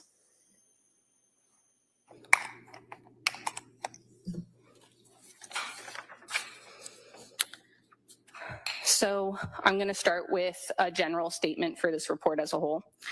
The presence of multiple first-degree relatives in a mixture DNA profile can impact overall interpretation, including the determination of the number of contributors and likelihood ratios. Relatedness was considered for the following results. For item 2-2.1.1, sample from ends of yellow exercise band located in basement office, 47 Summer Street. The DNA profile is a mixture, including male DNA. Due to the possible relatedness of low-level contributors to this profile, an alternate number of contributors was considered. First, assuming 2 contributors. The DNA profile is a mixture of at least 2 contributors, including male DNA. Contributors 1 and 2 are suitable for comparison. The DNA profile was interpreted as a mixture of 2 contributors. The DNA profile from this item is at least 1.7 nonillion times more likely if it originated from Dawson Clancy and an unknown individual than if it originated from 2 unknown unrelated individuals. This provides support that Dawson Clancy is included as a contributor to this DNA profile. Cora Clancy, Callan Clancy, Patrick Clancy, and Lindsay Clancy are excluded from this DNA profile. Assuming 3 contributors. The DNA profile was interpreted as a mixture of 3 contributors. Contributor 1 is suitable for comparison. Due to limited information and possible relatedness of contributors, contributors 2 and 3 are not suitable for comparison. The DNA profile from this item is at least 920 octillion times more likely if it originated from Dawson Clancy and 2 unknown individuals than if it originated from 3 unknown unrelated individuals. This provides support that Dawson Clancy is included to this DNA profile. Cora Clancy, Callan Clancy, Patrick Clancy, and Lindsay Clancy are excluded from contributor 1 of this DNA profile. I'm going to ask you a few questions about what you've just told us. You mentioned the effect of relatedness. What does that mean? So as I mentioned, an individual's DNA is inherited approximately 1/2 from their mom and 1/2 from their dad. So this means that there's a lot of DNA shared between relatives, including between parent and children and between siblings. So this can affect the determination of the number of contributors. So when I review the profile to see how many people are in that profile, because there's so much DNA that is shared. So taking that into account, I did 2 different interpretations, first assuming 2 contributors and the second assuming 3 contributors, again, just due to the complexity of relatedness and its effect on this profile, especially low-level contributors. And would it be correct to state that when there is this level of relatedness where you have 2 parents and 3 siblings, that you can have false exclusions? If there is an underassignment of the number of contributors, meaning that the number of contributors is incorrectly assigned lower than it actually is, which is a possibility with relatedness because you're working with less information because that information is shared, the underassigning could lead to false exclusions of true contributors. Could you also miss some people to include? Due to the effects of relatedness, it could be difficult to determine number of contributors simply because so much information is shared. Therefore, it is more complex when assigning this number. And for item 2-2.1.1, the ends of the yellow exercise band, whether you considered 2 contributors or 3 contributors, both of your findings find that Dawson Clancy was a contributor, a potential contributor. Both propositions, either 2 contributors or 3 contributors, had high inclusionary stats for Dawson Clancy, correct? Okay. What's a nonillion? Nonillion is a very large number. Do you know how many people are on Earth? I know it's... This is typical DNA gobbledygook at this point, Judge. I object. Well, I object to his objection. That's Ridiculous. overruled. Yeah, Go ahead. they're going to talk You can about ask. non-millions and how many. Counsel, can I see you over at sidebar?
All right, Attorney Sprague. Thank you, Your Honor. 1.7 million, is that more than there are people on the earth? That is more individuals that are on the earth, but I would like to clarify that a likelihood ratio is not a random match probability or a rarity of that profile. A likelihood ratio is a ratio that describes the probability of observing the DNA profile if a certain person is included versus the probability of observing that DNA profile if a certain person is excluded or if it is another unknown, unrelated individual. And you said 9 million is a very high number, correct? Yes, that's a very large number in my opinion. So it's a very large probability that Dawson Clancy is a contributor to that mixture. It is a large likelihood ratio that provides support for the inclusion of Dawson Clancy to the profile. And then going to item 2-2.2.1, the swabs from the middle of the exercise band, what were your findings for that? The DNA profile was interpreted as a mixture of 2 contributors, including male DNA. The DNA profile from this item is at least 1.5 nonillion times more likely if it originated from Dawson Clancy and an unknown individual than if it originated from 2 unknown, unrelated individuals. This provides support that Dawson Clancy is included as a contributor to this DNA profile. The DNA profile from this item is at least 3.6 million times more likely if it originated from Callan Clancy and an unknown individual than if it originated from 2 unknown, unrelated individuals. This provides support that Callan Clancy is included as a contributor to this profile. The DNA profile from this item is at least 1.4 billion times more likely if it originated from Patrick Clancy and an unknown individual than if it originated from 2 unknown, unrelated individuals. This provides support that Patrick Clancy is included as a contributor to this DNA profile. Cora Clancy and Lindsay Clancy are excluded from this DNA profile. The mixture DNA profile from this item is consistent with having originated from 2 individuals. There are 3 individuals who have a likelihood ratio that indicates an inclusion. Though there is support for the individual inclusions of Dawson Clancy, Callan Clancy, and Patrick Clancy to the mixture DNA profile, under the stated assumptions, these individuals cannot be present in the mixture together. Assuming 1, 2 contributors, and 2, Dawson Clancy is one of the contributors, Callan Clancy and Patrick Clancy cannot be present in the mixture together. Support for inclusion may be impacted by mixtures which contain relative, especially first-degree relatives. Refer to the independent inclusionary statistics above. So this swab from the middle of the yellow exercise band, you stated was a mixture of 2 contributors, 2 people, correct? Yes, I determined using my training and experience that the profile was a mixture of 2 contributors. And then you had 3 possible contributors, Dawson, Callan, and Patrick, for the 2-person mixture. So is it accurate that that relatedness issue was having an effect on those, on that data or that result? Yes, relatedness of potential contributors was having an effect on this profile. And that is because so much DNA is shared between potential contributors. And what you stated at the end, that if Dawson Clancy is one of the contributors, then Callan Clancy and Patrick Clancy cannot be present together in that mixture, correct? Correct. And Dawson Clancy was the one who had the 1.5 nonillion times more likely if it originated from him, correct? Yes, the likelihood ratio for Dawson was 1.5 nonillion. And would it be accurate to state that with male relatives, they share the same YSTR profile? Yes, male relatives will share the same YSTR profile, barring rare mutation, but YSTR analysis was not done in this case. Okay. And does that fact, when you have male relatives, does that affect the relatedness complications of your evaluation? The fact that they're male doesn't necessarily have an effect, but just in general, relatedness has an effect in this case because so much DNA is shared between potential contributors. And then going to item 2-3.1.1, the swabs from the ends of the black exercise band, you found that that sample was a mixture but wasn't suitable for comparison, correct? Correct. And what does it mean to be not suitable for comparison? I'll read the statement in the report and then I'll clarify as needed. The DNA profile is a mixture, including male DNA, and is not suitable for comparison due to the complexity of the profile, the possibility of at least 5 contributors, and the relatedness of potential contributors. So was it not suitable for comparison because there were so many potential contributors and many of them who were related? Yes, there was multiple factors that made this profile not suitable. Relatedness was definitely one of those factors, and per laboratory protocols and validation, if there is any indication of a 5th contributor or more, a profile is not suitable for comparison due to limitations of our technology and software used.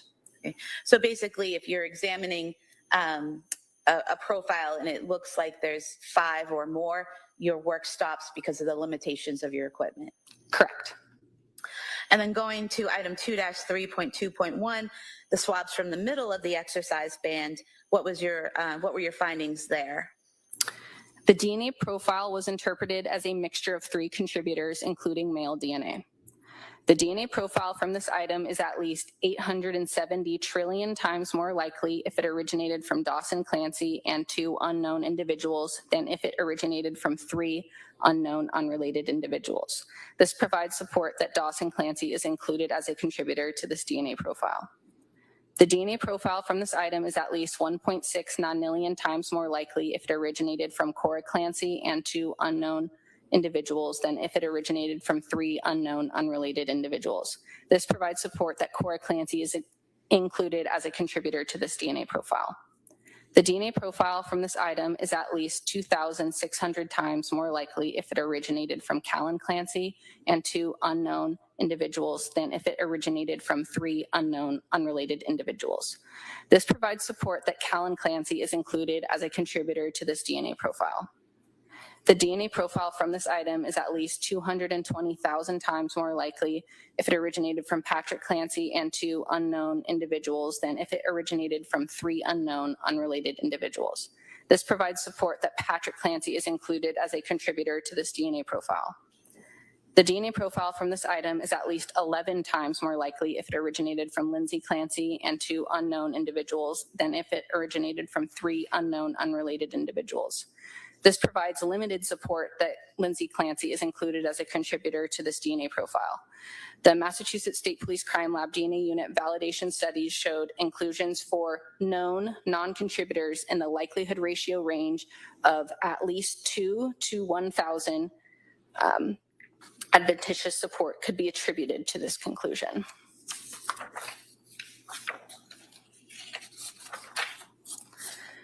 The mixture DNA profile from this item is consistent with having originated from 3 individuals. There are 5 individuals who have a likelihood ratio that indicate an inclusion. Though there is support for the individual inclusions of Dawson Clancy, Cora Clancy, Callan Clancy, Patrick Clancy, and Lindsay Clancy to the mixture DNA profile, under the stated assumptions, these individuals cannot be present in the mixture together. assuming 1, 3 contributors, and 2, Cora Clancy is one of the contributors, Dawson Clancy, Callan Clancy, Patrick Clancy, and Lindsay Clancy cannot be present in the mixture together. Support for inclusion may be impacted by mixtures which contain relatives, especially first-degree relatives. Refer to the independent inclusionary statistics above. And so again, here, you're dealing with the effect of the relatedness of the parties, correct? Correct. Relatedness is having an effect on potential contributors again to this profile.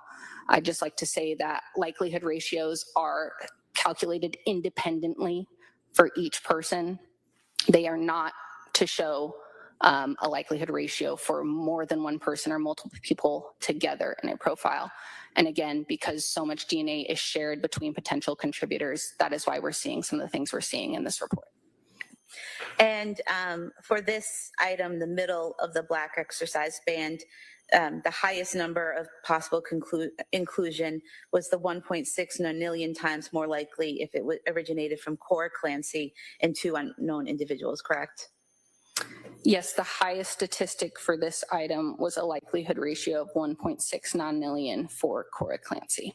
And based on your analysis of the data that you had, you determined it was a mixture of 3 contributors, correct? Correct. And so when you have the 3 contributors and Cora Clancy has the highest likelihood of being a contributor, if you include her in the mixture, the other 4 members of the family are excluded, correct?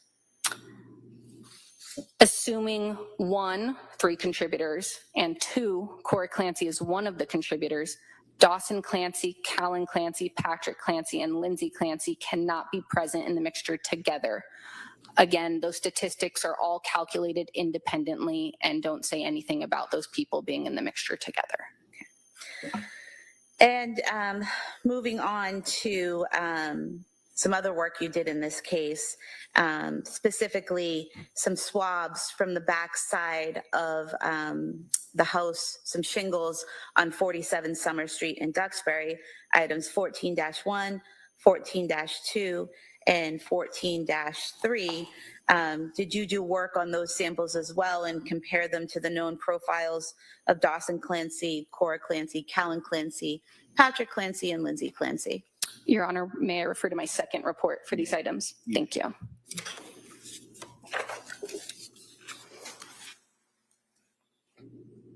Yes, I did work on those items in my second report. And directing your attention to item 14-1, a swab from stain B on the back side of the house, 47 Summer Street. What were your findings regarding that swab? The female DNA profile was interpreted as originating from a single contributor. The DNA profile from this item is at least 18 octillion times more likely if it originated from Lindsay Clancy than if it originated from an unknown, unrelated individual. This provides support that Lindsay Clancy is included as a contributor to this DNA profile. Dawson Clancy, Cora Clancy, Callan Clancy, and Patrick Clancy are excluded from this DNA profile. And so unlike the samples and profiles we talked about earlier, this sample 14-1, the swab from stain B, wasn't a mixture, correct? It was just one person's DNA? Correct. This was a single contributor profile. And your findings was that Lindsay Clancy is at least 18 octillion times more likely if it originated from Lindsay Clancy than an unknown, unrelated individual. The DNA profile from this item is at least 18 octillion times more likely if it originated from Lindsay Clancy than if it originated from an unknown, unrelated individual. This provides support that Lindsay Clancy is included as a contributor to this DNA profile. And so it's support that she's included as a contributor to this profile of one person, correct? Yes, there is support with a likelihood ratio of 18 octillion for Lindsay Clancy. And the other members of the family were excluded, correct? Correct. And then item 14-2, the swab from stain C on the backside of the house, 47 Summer Street. That profile was a mixture and not suitable for comparison, correct? Correct. The DNA profile is a mixture and is not suitable for comparison due to the quality of the profile. And what does it mean when something's not suitable due to the quality of the profile? This was a low-level profile with not enough information to be interpreted. Do you have to have a certain level of information in the data to make findings based on your protocols and procedures at the lab? Yes, there are protocols and procedures that determine how we can determine our number of contributors, and therefore, if there's not enough information, a profile is not suitable for interpretation or comparisons. And then item 14-3, the swab from stain D on the back of the home, 47 Summer Street. What were your findings for that swab? The female DNA profile was interpreted as originating from a single contributor. The DNA profile from this item is at least 96 trillion times more likely if it originated from Lindsay Clancy than if it originated from an unknown, unrelated individual. This provides support that Lindsay Clancy is included as a contributor to this DNA profile. Dawson Clancy, Cora Clancy, Callan Clancy, and Patrick Clancy are excluded from this DNA profile. And again, this is a single contributor, so the DNA profile of one person was found on the swab, correct? Correct. I have nothing further, thank you. Reddington? All right. Thank you, Ms. Stepnow. Thank you. Thank you.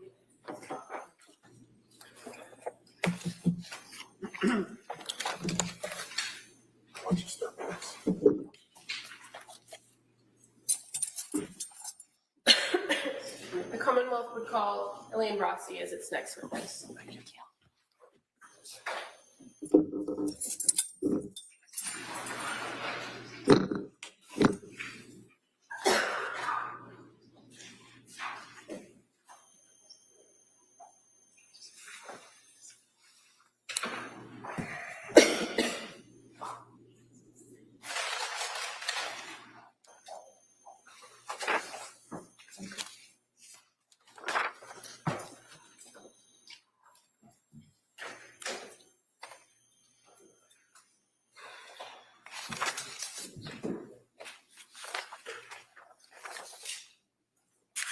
Good morning. Please stop right there, raise your right hand to the clerk, please. Good morning. Do you solemnly swear that the testimony and the evidence you shall give to the court what kind of contains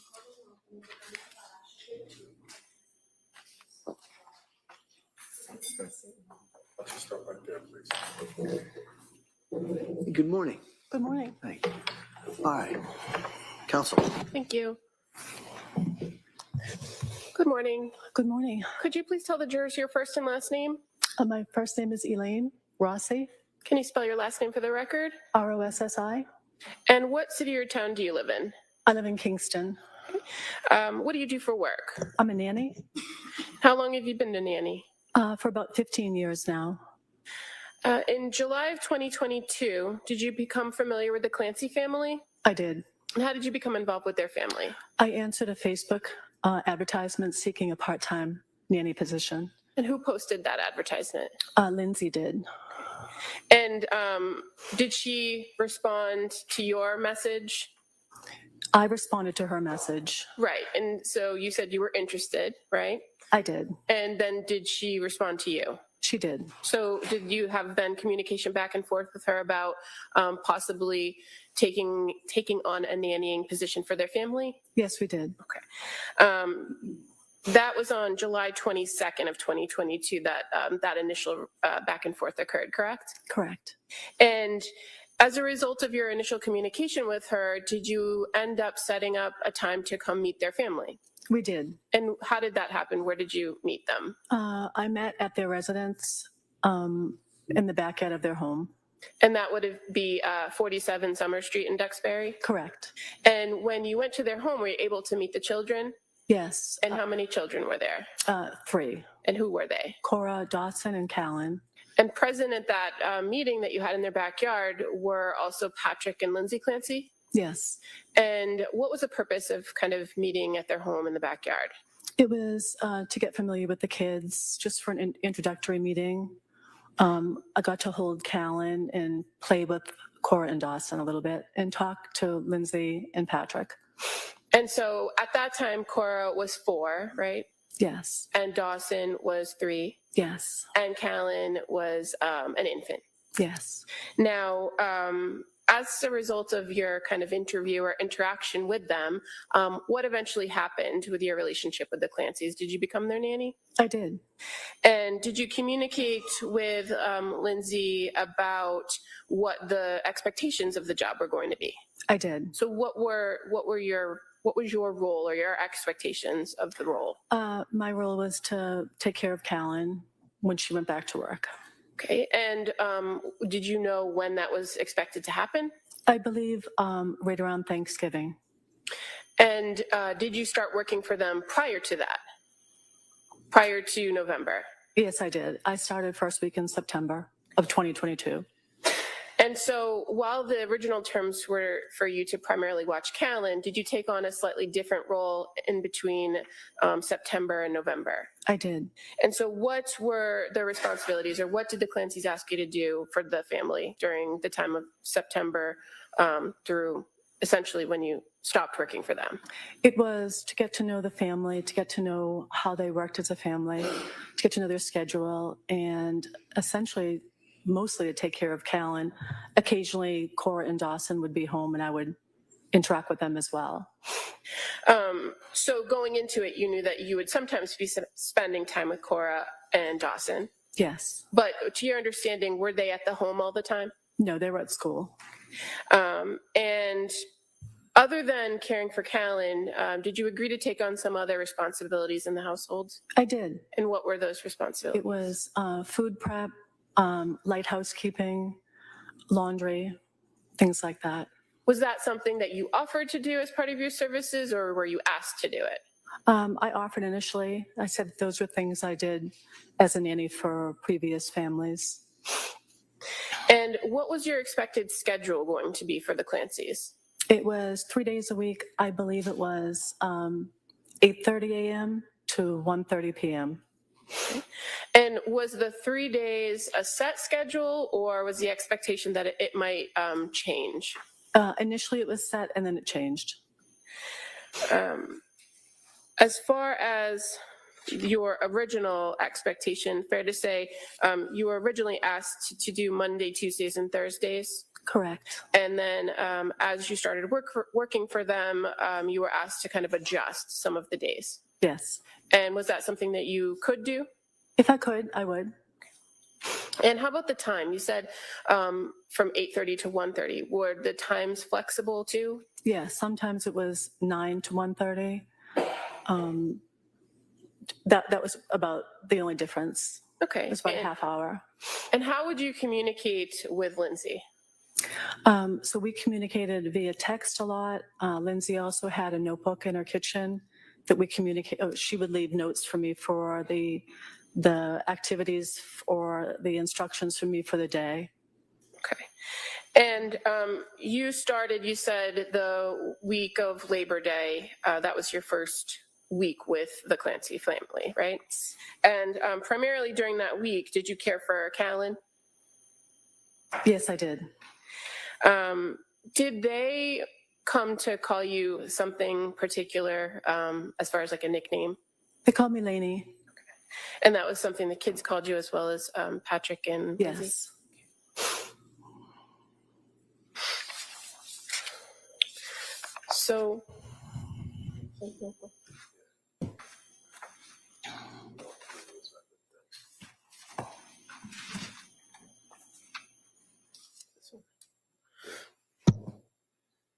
So, I'm going to just show you what's been marked as Exhibit 150. Okay. Mm-hmm. If you want to just take a quick look inside of it. You can flip through the pages if that's helpful. Okay.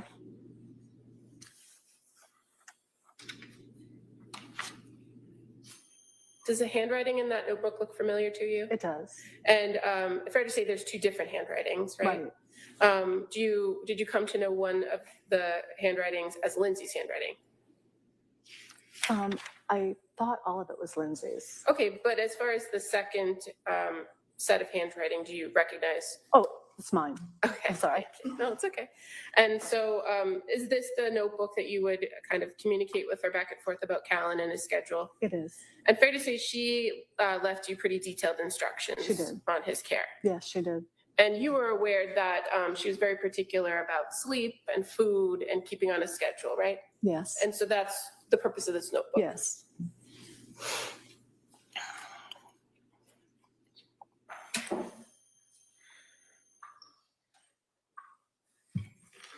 When you would come to the household in the morning, would you often interact with Lindsay prior to taking care of taking the baby?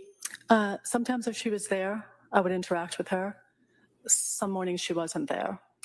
If she wasn't there, was Patrick home? Yes. And did you know where she was when she wasn't there? Sometimes she'd leave in the notebook that she was in the basement working out. Sometimes she'd drop the kids off to school. And would you often see her throughout the day when you were there from your 9 to 1 shift? Yes. But there would be times when you would see her come back to the home? Yes. And in those times when she left, sometimes she had the other 2 children with her, correct? Correct. And sometimes she did not. No. At times, were you left with all 3 children? I think on one occasion I was. And would you get there before or after Cora and Dawson would be off to school, usually? Most times I would be pulling in the driveway and they would be waiting to say goodbye to me or hello to me. And you're aware that they did not have school on Tuesdays, right? Were you aware? I don't remember, sorry. Okay.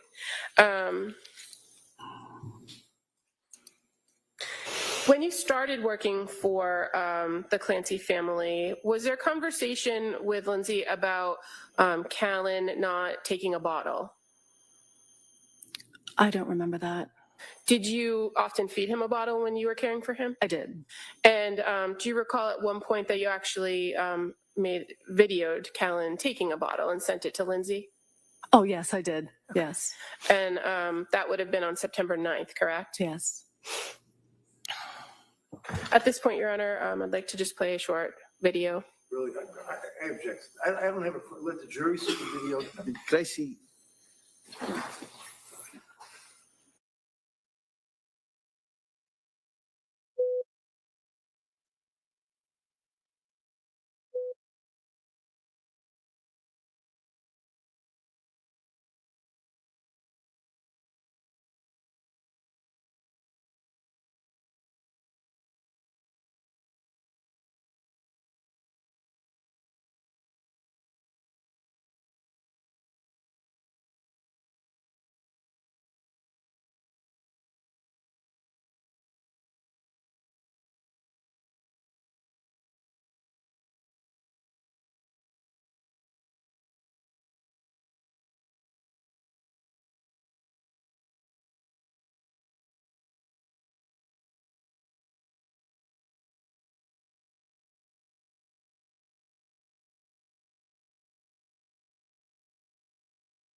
Attorney Buckingham?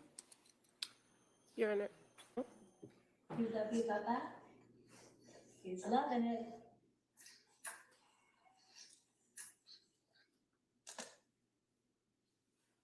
Ms. Rossi, is that the video that you took of Callan taking the bottle? Yes, it was. And fair to say you sent that video to Lindsay Clancy on September 9th of 2022? Yes, I did. At this point, I'd move to admit a copy of that clip All right. as the next. With no objection, that may be admitted.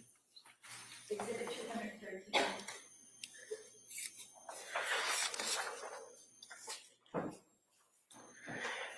In your care of the children, were you ever permitted to take them outside of the household, like to the park or the library or anything? I took Callan for a walk on one occasion, and I took Cora and Dawson to a tumble fun gymnastics class. Okay. And that would have been in October of 2022 that you took Cora and Dawson, correct? When you went to Tumble Fun, what is that? It's a toddler, like, gymnastics place, indoor gymnastics place. Did you only take Cora and Dawson, or did you also take Callan? Just Cora and Dawson. Okay. And why was it that you took them on this particular day? Lindsay had mentioned to me that they had tumble fun, but they wouldn't be going because she couldn't drive. Okay. So I offered to take them. Did she tell you why she couldn't drive at that time? She didn't. So you took them, did you drive her car or your own car? I drove her car. And you were able to bring them home, correct? Correct. Did you notice anything different when you came back to the home on that day? I didn't. During the course of the time in which you were at the Clancy's house, fair to say from September to early December is the time that you were there, 3 days a week? Yes. Did you come to find out that Lindsay was having some issues? I did. Did she talk to you about that? She did. And what did she tell you about her issues? She shared with me that she was suffering from postpartum.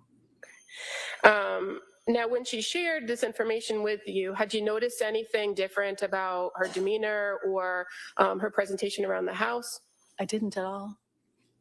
Had her trips out of the house when you were there stopped or decreased during that time period? No. And did she tell you that at that time that she was seeing some doctors? She did. What about medication? Did you have any conversations with her about her taking medication during that time period? I think we talked about she was going to stop a medication because she was trying to stop nursing. That she was going to stop medication or she was going to start medication? I think she was trying to stop something because she was going to, oh, I'm sorry. That's okay. Take your time. She was not going to nurse Callan anymore because she was going to be starting a new medication. Did she ever give you any details about the medication? She didn't. Do you recall seeing prescription bottles around the house? I did. Did you ever learn from Lindsay that she had gone to the emergency room in November of 2022? No. How about going to the emergency room in December of 2022? No. Did anything about your arrangements with coming on the 3 days, caring for Callan and sometimes Cora, did any of that ever change because of what she reported to you about having postpartum? Only at the end of my time with them. Okay, we'll get there in a second. But did you have the occasion to observe her interacting with the children? I did. And did you have any concerns about her interacting with the children? None at all. She was a wonderful mom.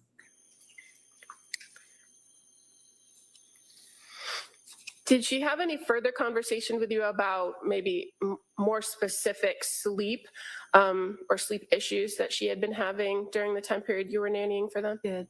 And what did she tell you about that? She told me she was having difficulties sleeping and that she was sleeping in the basement. Now, when you would watch Callan and she would be in the basement, would you often see her in the basement? No. And one of the things you said that you sometimes did was do some laundry, right? I did. And where was the laundry in the Clancy house? It was in the basement.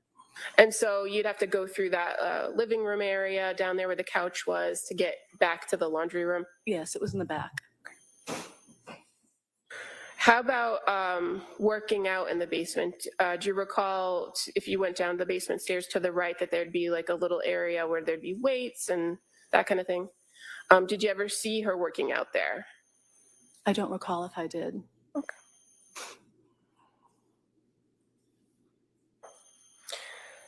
As far as the medications, do you recall where you observed the medications in the house? Yes, they were in to the right of the refrigerator, I believe in a cabinet. And you had to go into the Patrick and Lindsay's bedroom, right? I did. Fair to say Callan's crib was in there. It was. So do you recall ever seeing medications in the bedroom? I didn't.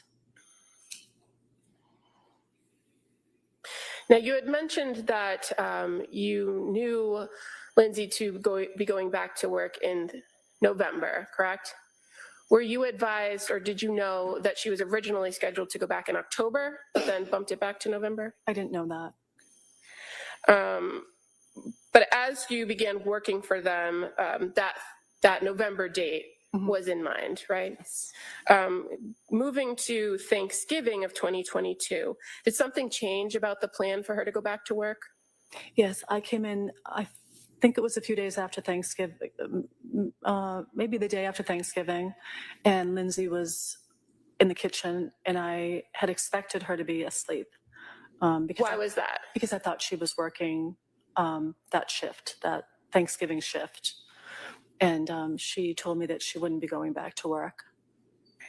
And was there any further conversation of what the plan was for you and the family during that time period? No, I think I mentioned if she wasn't going back to work and that if they didn't need me, if they could let me know. Okay. And so do you recall being at the home at one point where Patrick and Lindsay left the house and came back? Yes. Can you tell us about that interaction? Of course, Patrick and Lindsay went for a walk, and when they returned, I was in the living room on the floor with Callan, and they came in and told me that they would have to let me go because Lindsay would not be going back to work, and the two of them would be home to care for the children. Okay. And so did they give you anything else, any other information about why Lindsay wasn't going back to work during that meeting? No. Okay. And did they give you some time to kind of make other arrangements after that? They did. I believe they gave me 2 weeks. And during that time after Thanksgiving, did you have the occasion to see Lindsay interacting with the kids in the home? I did. And was anything about your observations of her different? Nothing.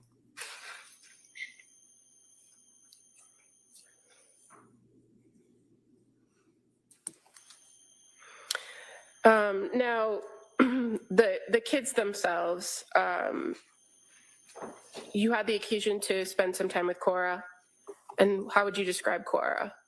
Oh, Cora was a girly girl who loved her babies very much. She was very sweet, and she loved arts and crafts and loved playing with her Fresh Mart, which was a little children's supermarket. She was lovely. And Dawson, how about him? How would you describe him? Dawson was full of energy, rambunctious, funny, silly.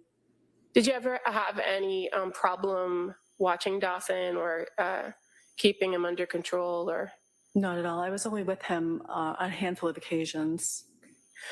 Did you ever see Dawson kind of interacting with his siblings, with Cora or with Callan? I did. And did you see anything, or could you tell us a little bit about Dawson's interactions with them? Cora and Dawson played well. There was one occasion in the kitchen where they were playing, and I think Cora took one of his Play-Doh, something. He was playing with Play-Doh, and his reaction, he was frustrated, and he reached out and slapped Callan. Now, were you alone with the kids during this interaction, or was Lindsay present too? Lindsay was, I think, in the kitchen at the same time. Did you see her react to that when she saw that behavior? She did. And what was the reaction? What did she do? She went over and removed she removed Dawson from the room and came back and consoled Callan. Okay. And eventually, did you see her go back and kind of talk to Dawson about his behavior and address it? Okay. And was that appropriate in your opinion? Of course, yes. How about how you would describe Callan? How would you describe him? You spent the most time with him, correct? I did. He was the happiest, sweetest, easiest baby. He was just a love. Thank you.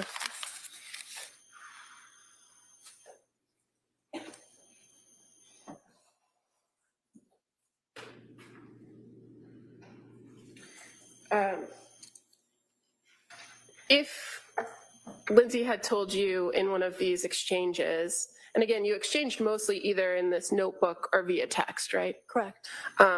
If she told you about working out, do you know if she wasn't in the basement where she would go to work out? I think it was the Kingsbury Club.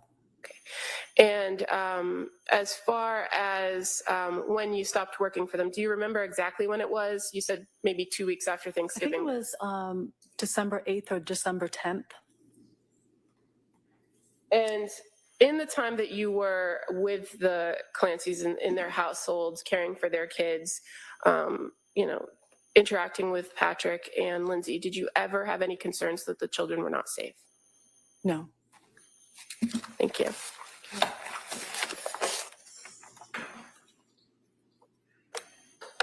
All right, Cross.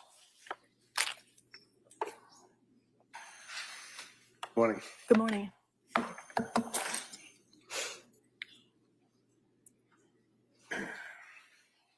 So you first met Lindsay and Patrick and the kids in, was it July of 22? Yes. And then you were hired, obviously, and you then took over as a nanny. Yes, You got a lot of years of experience as a nanny, don't you? I do.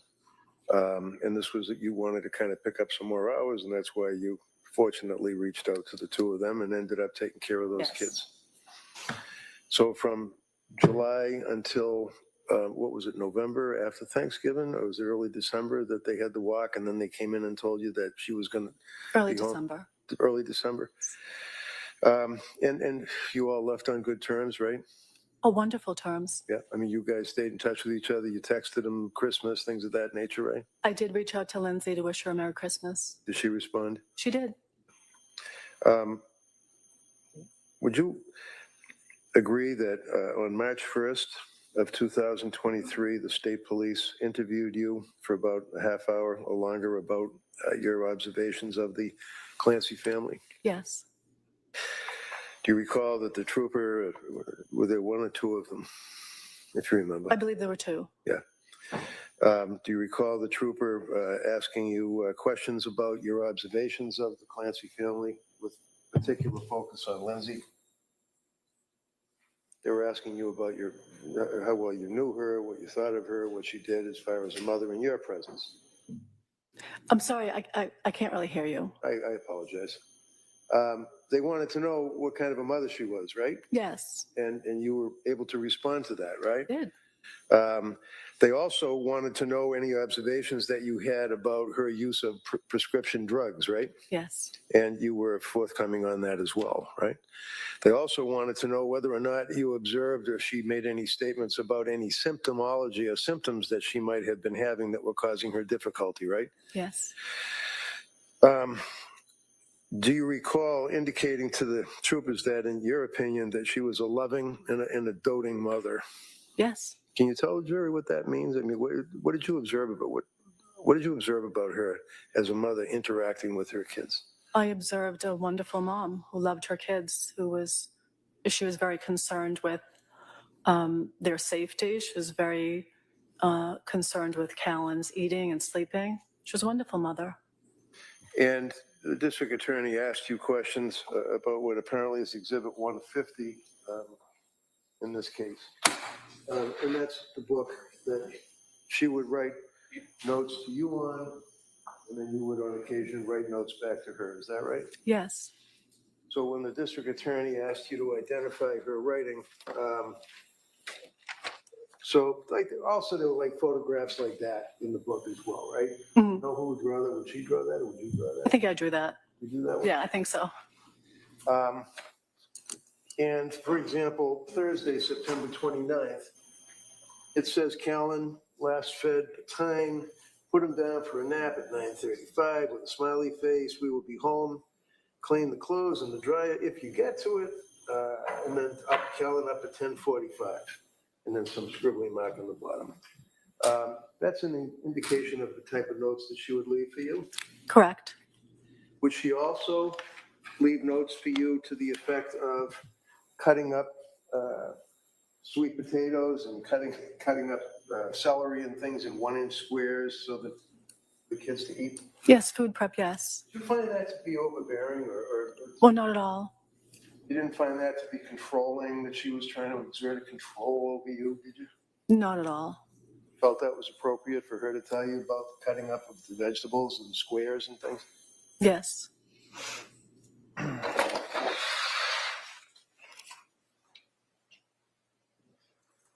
She also told you during that period of time that she was unable to sleep.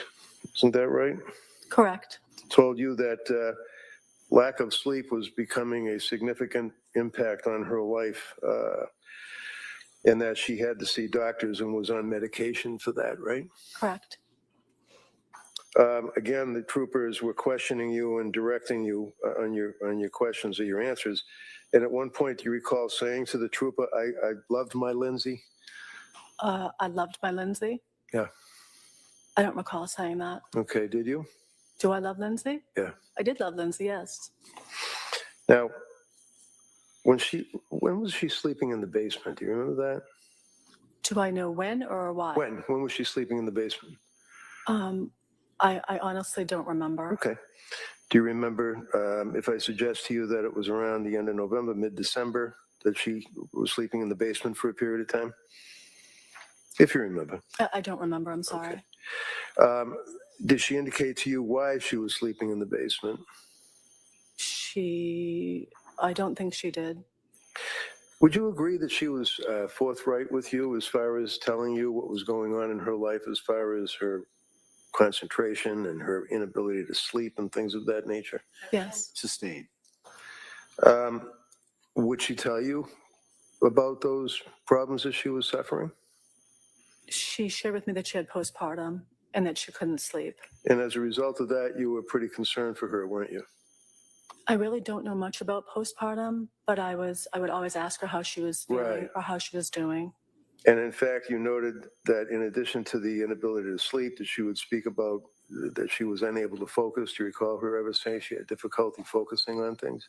I don't recall her saying that to me. How about thin? Did you notice that she appeared to be losing significant weight? I did, and I commented to her about that. Okay. And you had occasion to see her as a mother playing with the children, obviously, right? Yes. Would the two of you stay in touch with each other by text even when she was out and you were home and they're home with the kids? Yes. Fair to say that you would take many, many videos of the kids and send them to Lindsay on her phone, right? I did. And fair to say that during that period of time from your involvement, Ms. Rossi, as a nanny, that you sent her videos of the children playing, and as we saw the baby taking a bottle and the baby eating and things of that nature, right? I did. Did she ever send you any videos, or did she ever respond to your emails or videos? Yes, she responded to most of my texts she responded to. Did she seem to be appreciative of your work? Yes, very much so. And in fact, she was pretty vocal about that. She thought the world of you, right? Yes. Thank you. That's all I have. Redirect? Just one question. In all that she told you about postpartum sleep and all that you observed in the house, did you ever have any conversations with her about intrusive thoughts or thoughts of harming yourself? No. Thank you. Okay. Anything on that? No. All right, you may step down. Thank you. Thank you. Counsel, could I see it?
Case will be in recess till tomorrow morning at 9 o'clock. Thank you. Thank you. All right. With no we're not coming, there's nothing scheduled at 2 o'clock in this matter any further, okay? So this court on this case will be in recess till tomorrow at 9 o'clock. Thank you.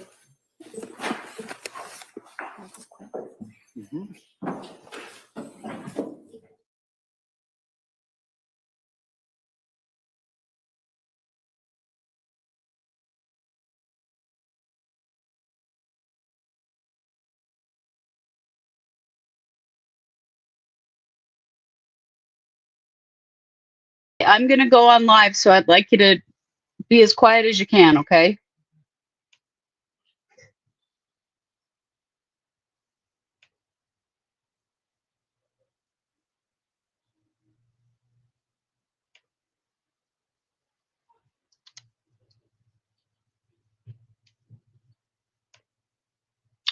Alrighty, squad. Well, that is it for today. We knew this was going to be a short day. The judge had mentioned that yesterday. They're working on a lot of things behind the scenes. I imagine they're probably working on their jury instructions and other exhibits that are coming in. There are many of you new here, so I wanted to introduce myself. I'm Christy Brower. I am the co-host of the podcast, True Crime Squad. This is our companion channel that we use for trial streaming. Our main channel is True Crime Squad on YouTube and on all the podcast apps. So welcome. It's nice to have so many of you new here. I appreciate that so much. Sorry, I know I realized that you guys heard me tell my son to be quiet. That's funny. I wanted to tell you, if you're wondering why I have a lot to say about the medication, the mental health aspect of this trial, it is because I am a social worker by education. I also have a family member with a psychotic disorder. So I do have a lot of experience professionally and personally when it comes to this type of illness, as well as these medications, which is honestly why you will see that I lean more toward seeing Lindsay as a mentally ill person who committed these murders while not competent, while not in her right mind. And there is a lot of evidence of that, and I think we're going to see a lot more evidence of it. I learned some things today. I went and did some searching about the prosecutors because I wanted to better understand. I have been very confused about some of the things that they are doing.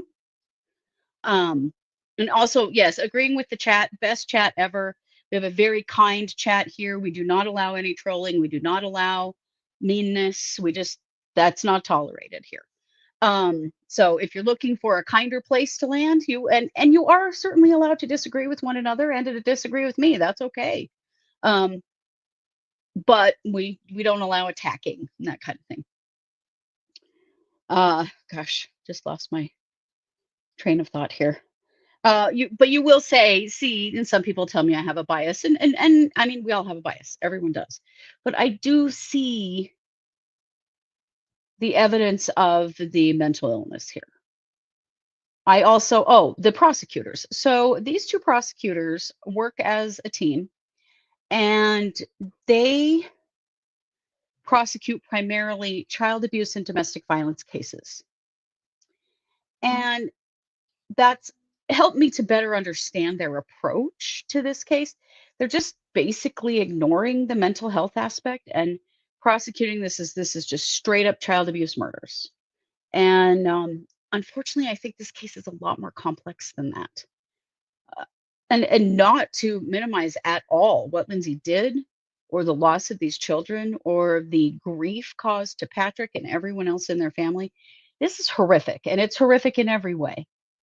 But I do think that it would serve justice better to see Lindsay Clancy go into a mental health hospital type setting rather than a prison. And those really are the only two options in this case. I also do not believe that the Commonwealth has proven that she commit first-degree murder. I don't see malice aforethought here. I know that they want to use the sending Patrick to CVS and to get takeout as forethought, but I don't think that it is. I think that's just how they live their lives. Lindsay stayed home with the kids and Patrick ran and did the errands and things. That was their life. And we're looking at a tiny, very narrow snapshot. That's what the prosecution wants us to see, is this very narrow view of what I think is a much more complex case. I really appreciated the testimony of the nanny who said that, yeah, Lindsay was a great mom. She was never afraid. She was never afraid of the safety of the kids with Lindsay. This was wildly out of character for her, which does lend toward psychosis because people do things when they're psychotic that they would not normally do. There are also a lot of different ways for someone to be psychotic, and you can be experiencing command hallucinations, you can be experiencing delusional thinking, which is a form of psychosis, and still be functioning and looking like a normal person on the outside. We don't know what's going on in everybody's head. The idea that the only example of psychosis is the example that the prosecutor used a couple of days ago, which is seeing pink unicorns in the corner, is very limiting and is not actually accurate at all. But yeah, I found it interesting to learn about the prosecutors a little bit more. Also, the bow. We're all talking about the bow, right? That is not something that Shannon, what is her name? Sorry, let me look it up again. I have it in my notes. It is Shannon Buckingham. She does not normally wear that bow. It is not something she's known to wear in other trials. These prosecutors have worked together for many years. She does not normally wear the bow. She mentioned in her opening statement that Cora Clancy liked to wear bows and that Lindsay put big bows in her hair. And so it is very possible that this is a nod to Cora Clancy, as some people have said, and I think very likely so, that it is a way to rattle Lindsay Clancy as well. Because it is odd. I mean, all of us that grew up wearing bows in our hair are looking at an adult woman prosecutor going, they make you look like you're a child. It is odd, but it does appear to be intentional. She has worn either a black or a white bow every single day of this trial. I've been keeping track because I've been really puzzled by the bow thing, and I finally did a bunch of research on her today. It is not like a signature thing that she always wears. It is specific to this trial. I did some research also. Is she known to dress in ways that pay homage to victims in her trials? Because that is a known thing that some prosecutors do. And there is no history for this as far as other trials are concerned. This is the first one that at least maybe she thought, wore particular colors or whatever, but this is very obvious. So it does appear that it is likely a nod to Cora Clancy and may in fact be a way to try to rattle Lindsay Clancy. It is strange. I find it odd. It makes her look juvenile in a situation where she needs to be taken very seriously.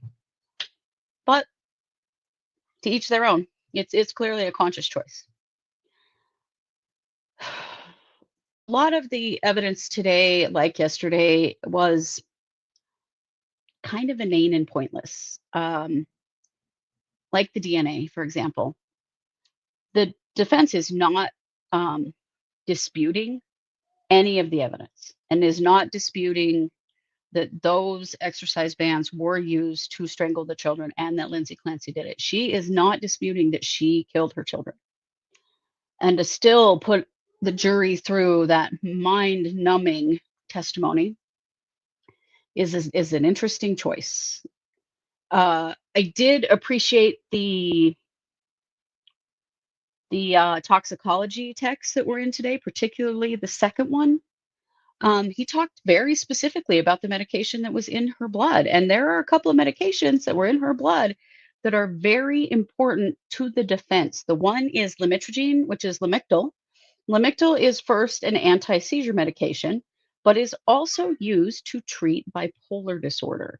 And the defense is positing that Lindsay has been developing bipolar disorder since her first pregnancy, and that there is indication of that in her reported symptoms and in the medication she's being given, because lamictal or lamotrigine is used as a mood stabilizer. It's not something you give someone who has just straight up depression. It is a mood stabilizer, someone who has mood instability. That's leaning more toward bipolar disorder. The other medication is the quetiapine or Seroquel, which is an antipsychotic medication. So she was being treated for mood stability. She was also being treated for psychosis. The prosecution says that she wasn't, and that she didn't report those things. And they've been really ridiculous about saying, well, she never said she was psychotic, which we know a hallmark of being psychotic is that you don't know you're psychotic. Okay. That's just very real. And you'll hear many doctors say that. A person can't report that they are psychotic. That is something that is observed in assessment and often can hide for a significant amount of time until someone might say or do something that seems very odd and very disconnected from reality. And that's when you know, wait a minute, this person might be psychotic. They are disconnected from reality. They no longer can reality test, which means they can't tell the difference between their psychosis and what's real. Because when it's happening inside someone's head, there's no difference between the real things that they are seeing and the hallucinations that they are seeing. You can't tell the difference when it's happening to you. So I found that interesting. Also, she had a hell of a lot of benzos in her system, and she had a lot of drugs in her system, period. And that's one of the defense's theories, is that part of what destabilized her was the amount of medication she'd been prescribed and the number of medication and the number of changes over time. Which when you start messing with mental health meds, they don't just work out of your system as soon as you stop taking them. They take weeks to build up, and then they often can take a significant amount of time to work their way out of the system as well. So it's really important to understand that just because she stopped taking a med did not mean it was no longer affecting her, and then building way too many more meds on top of that. We've been having a discussion in the chat about how when significant medication changes are made, that often people are hospitalized for that period of time, which is really important and is best standard of care, particularly when someone is struggling so much. Like, the reason they were changing the meds all the time is because they weren't working. Yeah, she did have to throw in there that Seroquel can be prescribed for sleep. But when he talked about how much Seroquel she had in her system, that's not for sleep. Little doses of Seroquel are used for sleep. Big doses are used for psychosis. And she had a lot of Seroquel in her system, according to the toxicology tech. But yeah, why was she not hospitalized and stabilized? And that can take a period of time. That can take a week, 2 weeks. It can take longer even. But it is extremely beneficial because the person is kept safe and the doctor is able to work with them and experiment with different medications until they find a balance. That was never done for Lindsay. She was just pushed around. I am not an actual clinician, McLovin. I am a social worker, and I am also a family member of someone with a psychotic disorder. So I do have a lot of experience with this. Right, Seroquel can be prescribed for sleep. It depends on the dosing. But the issue here is that no one, of all of the providers that she saw, no one really took ownership of Lindsay and her illness and supported her through that process. And that is really unfortunate and is something that we need to improve in our medical care system. And we especially need to improve for women with postpartum depression and postpartum psychosis. It is extremely important that we understand these illnesses better, because look at when they go incorrectly treated, look what can happen. I don't believe for 1 minute that Lindsay Clancy wanted to kill her children, that she wanted them to be dead, or that she wanted to kill herself. All of this came together in an absolutely horrific combination. Yeah, and I agree with you, Jackie, that she needs to go to a mental health institution. She can be, the problem with putting someone like Lindsay Clancy in prison is that she won't be treated. We don't do a good job of treating mental illness in our country in prisons. The only time people are medicated is if they are a severe risk of harm to themselves or someone else. And so someone who's experiencing psychosis gets sicker and sicker and sicker in a situation like that for many reasons. And in a medical facility, she would be actually treated. Right. She probably would take her own life in prison. I agree. We just have to figure this out. And that's why this case is really important to cover and talk about, is that we have realities in our system, which is what Lindsay Clancy has experienced. And we have what could get better. And that's what we need to do.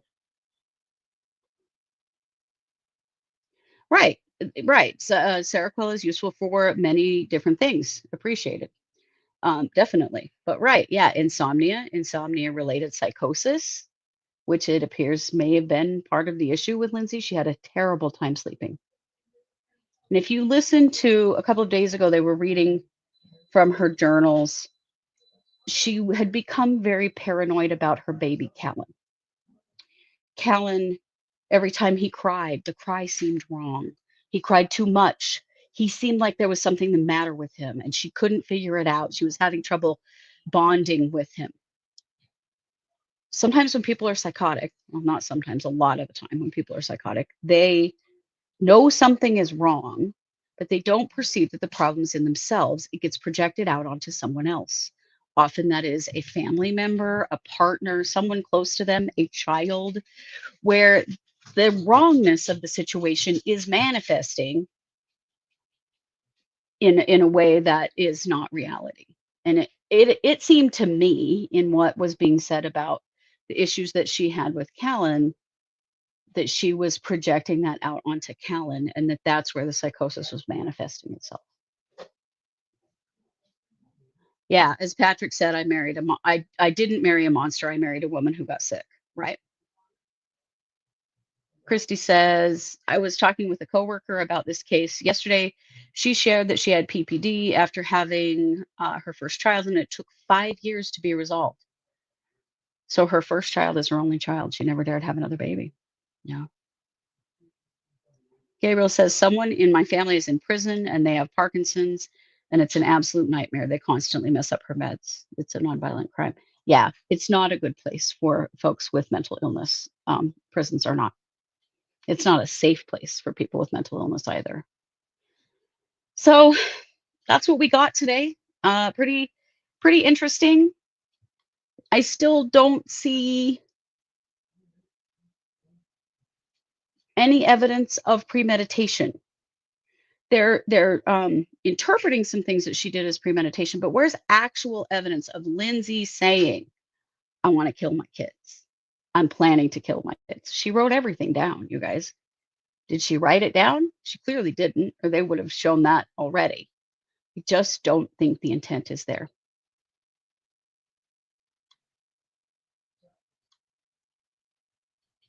Janie, yes, having worked as a nurse in a prison, yeah, rough.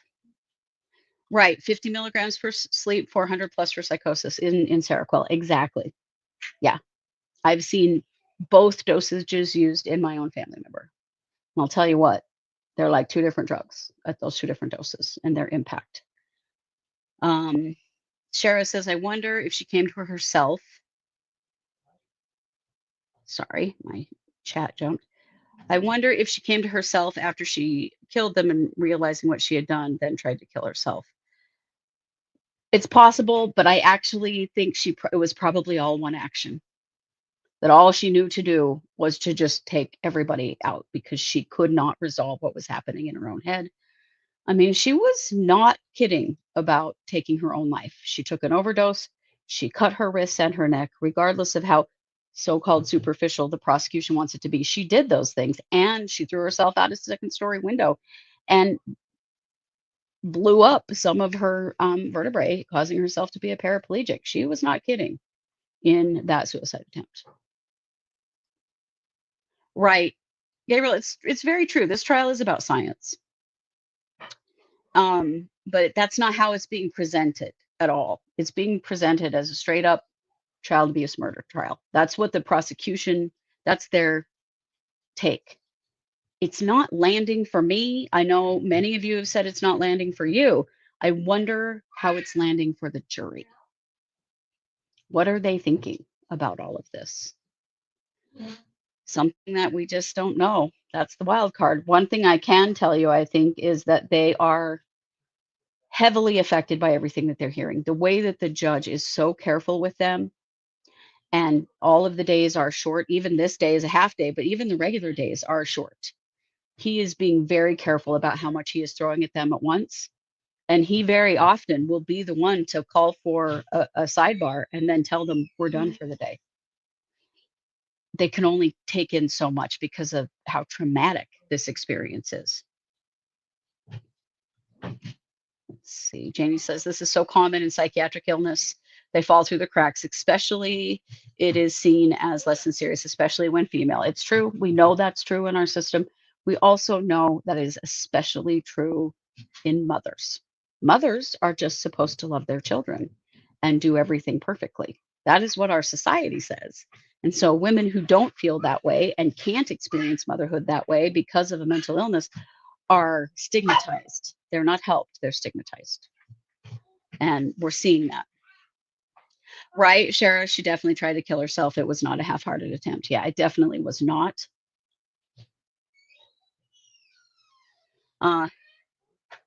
Good question, Gabriel. Gabriel says, I've always wondered how constrained the nurses are in prison. She's a level 2 and was supposed to see a neuro in 6 months. 9 months later, she still hasn't. Yeah, I mean, that's the other part of putting her in a prison is that she is seriously neurologically damaged. And being able to take care of her in a way that makes sense. Hospitalization makes much more sense to me than prison does. JD says, I had to quit nursing in prison because the staff was so hard. Empathy was discouraged, and they referred to people reporting an illness as he is bored or he wanted to take a walk. Yeah. Our prison system does not care about people, that's for sure. Yeah, and I agree with you, Shara, that she should have been in a facility while they were trying out these different meds and getting therapy daily and, you know, working toward an end goal. There didn't seem to be a cohesive treatment plan with an end goal in this case. It was more just throwing meds at the problem.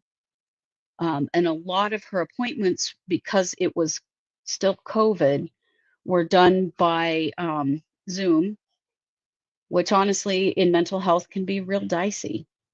You don't always get the real story when you aren't seeing somebody face to face.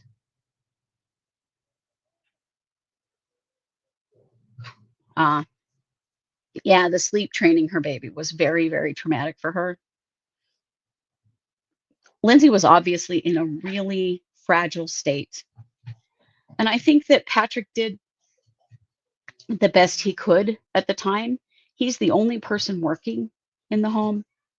And so he's trying to make money and keep everything going. Well, with a spouse that is not able to fully do that themselves. I also think it was a real mistake to not continue having nannies in the home. She obviously needed that help and really collapsed after they didn't have a nanny anymore. And for someone experiencing a serious and pervasive mental illness like she was, caring for 3 children is overwhelming.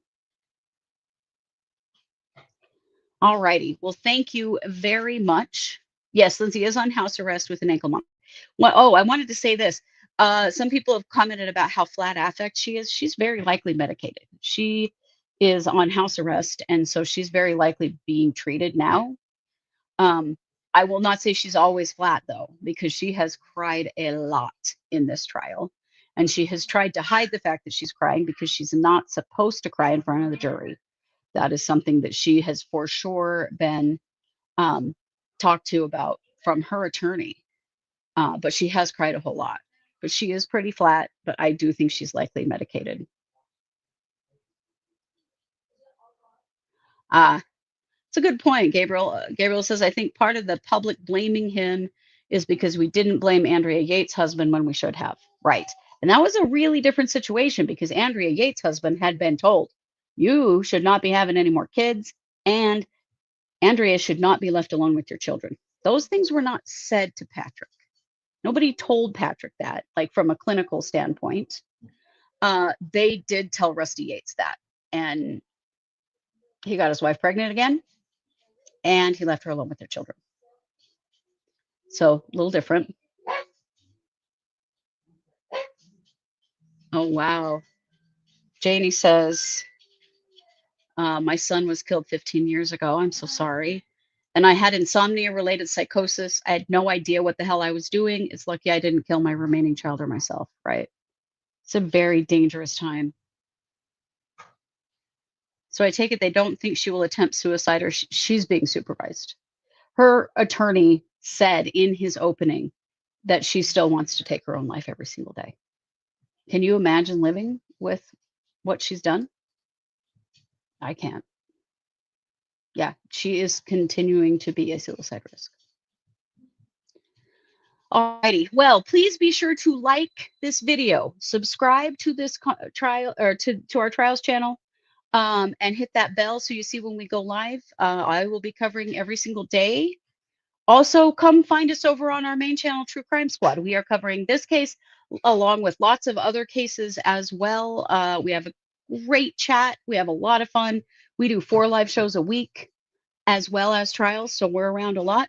I am also putting this trial on our podcast.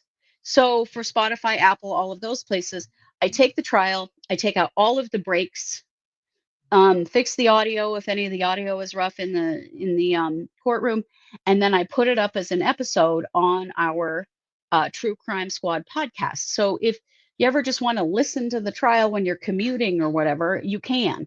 And I'm doing this with other trials as well.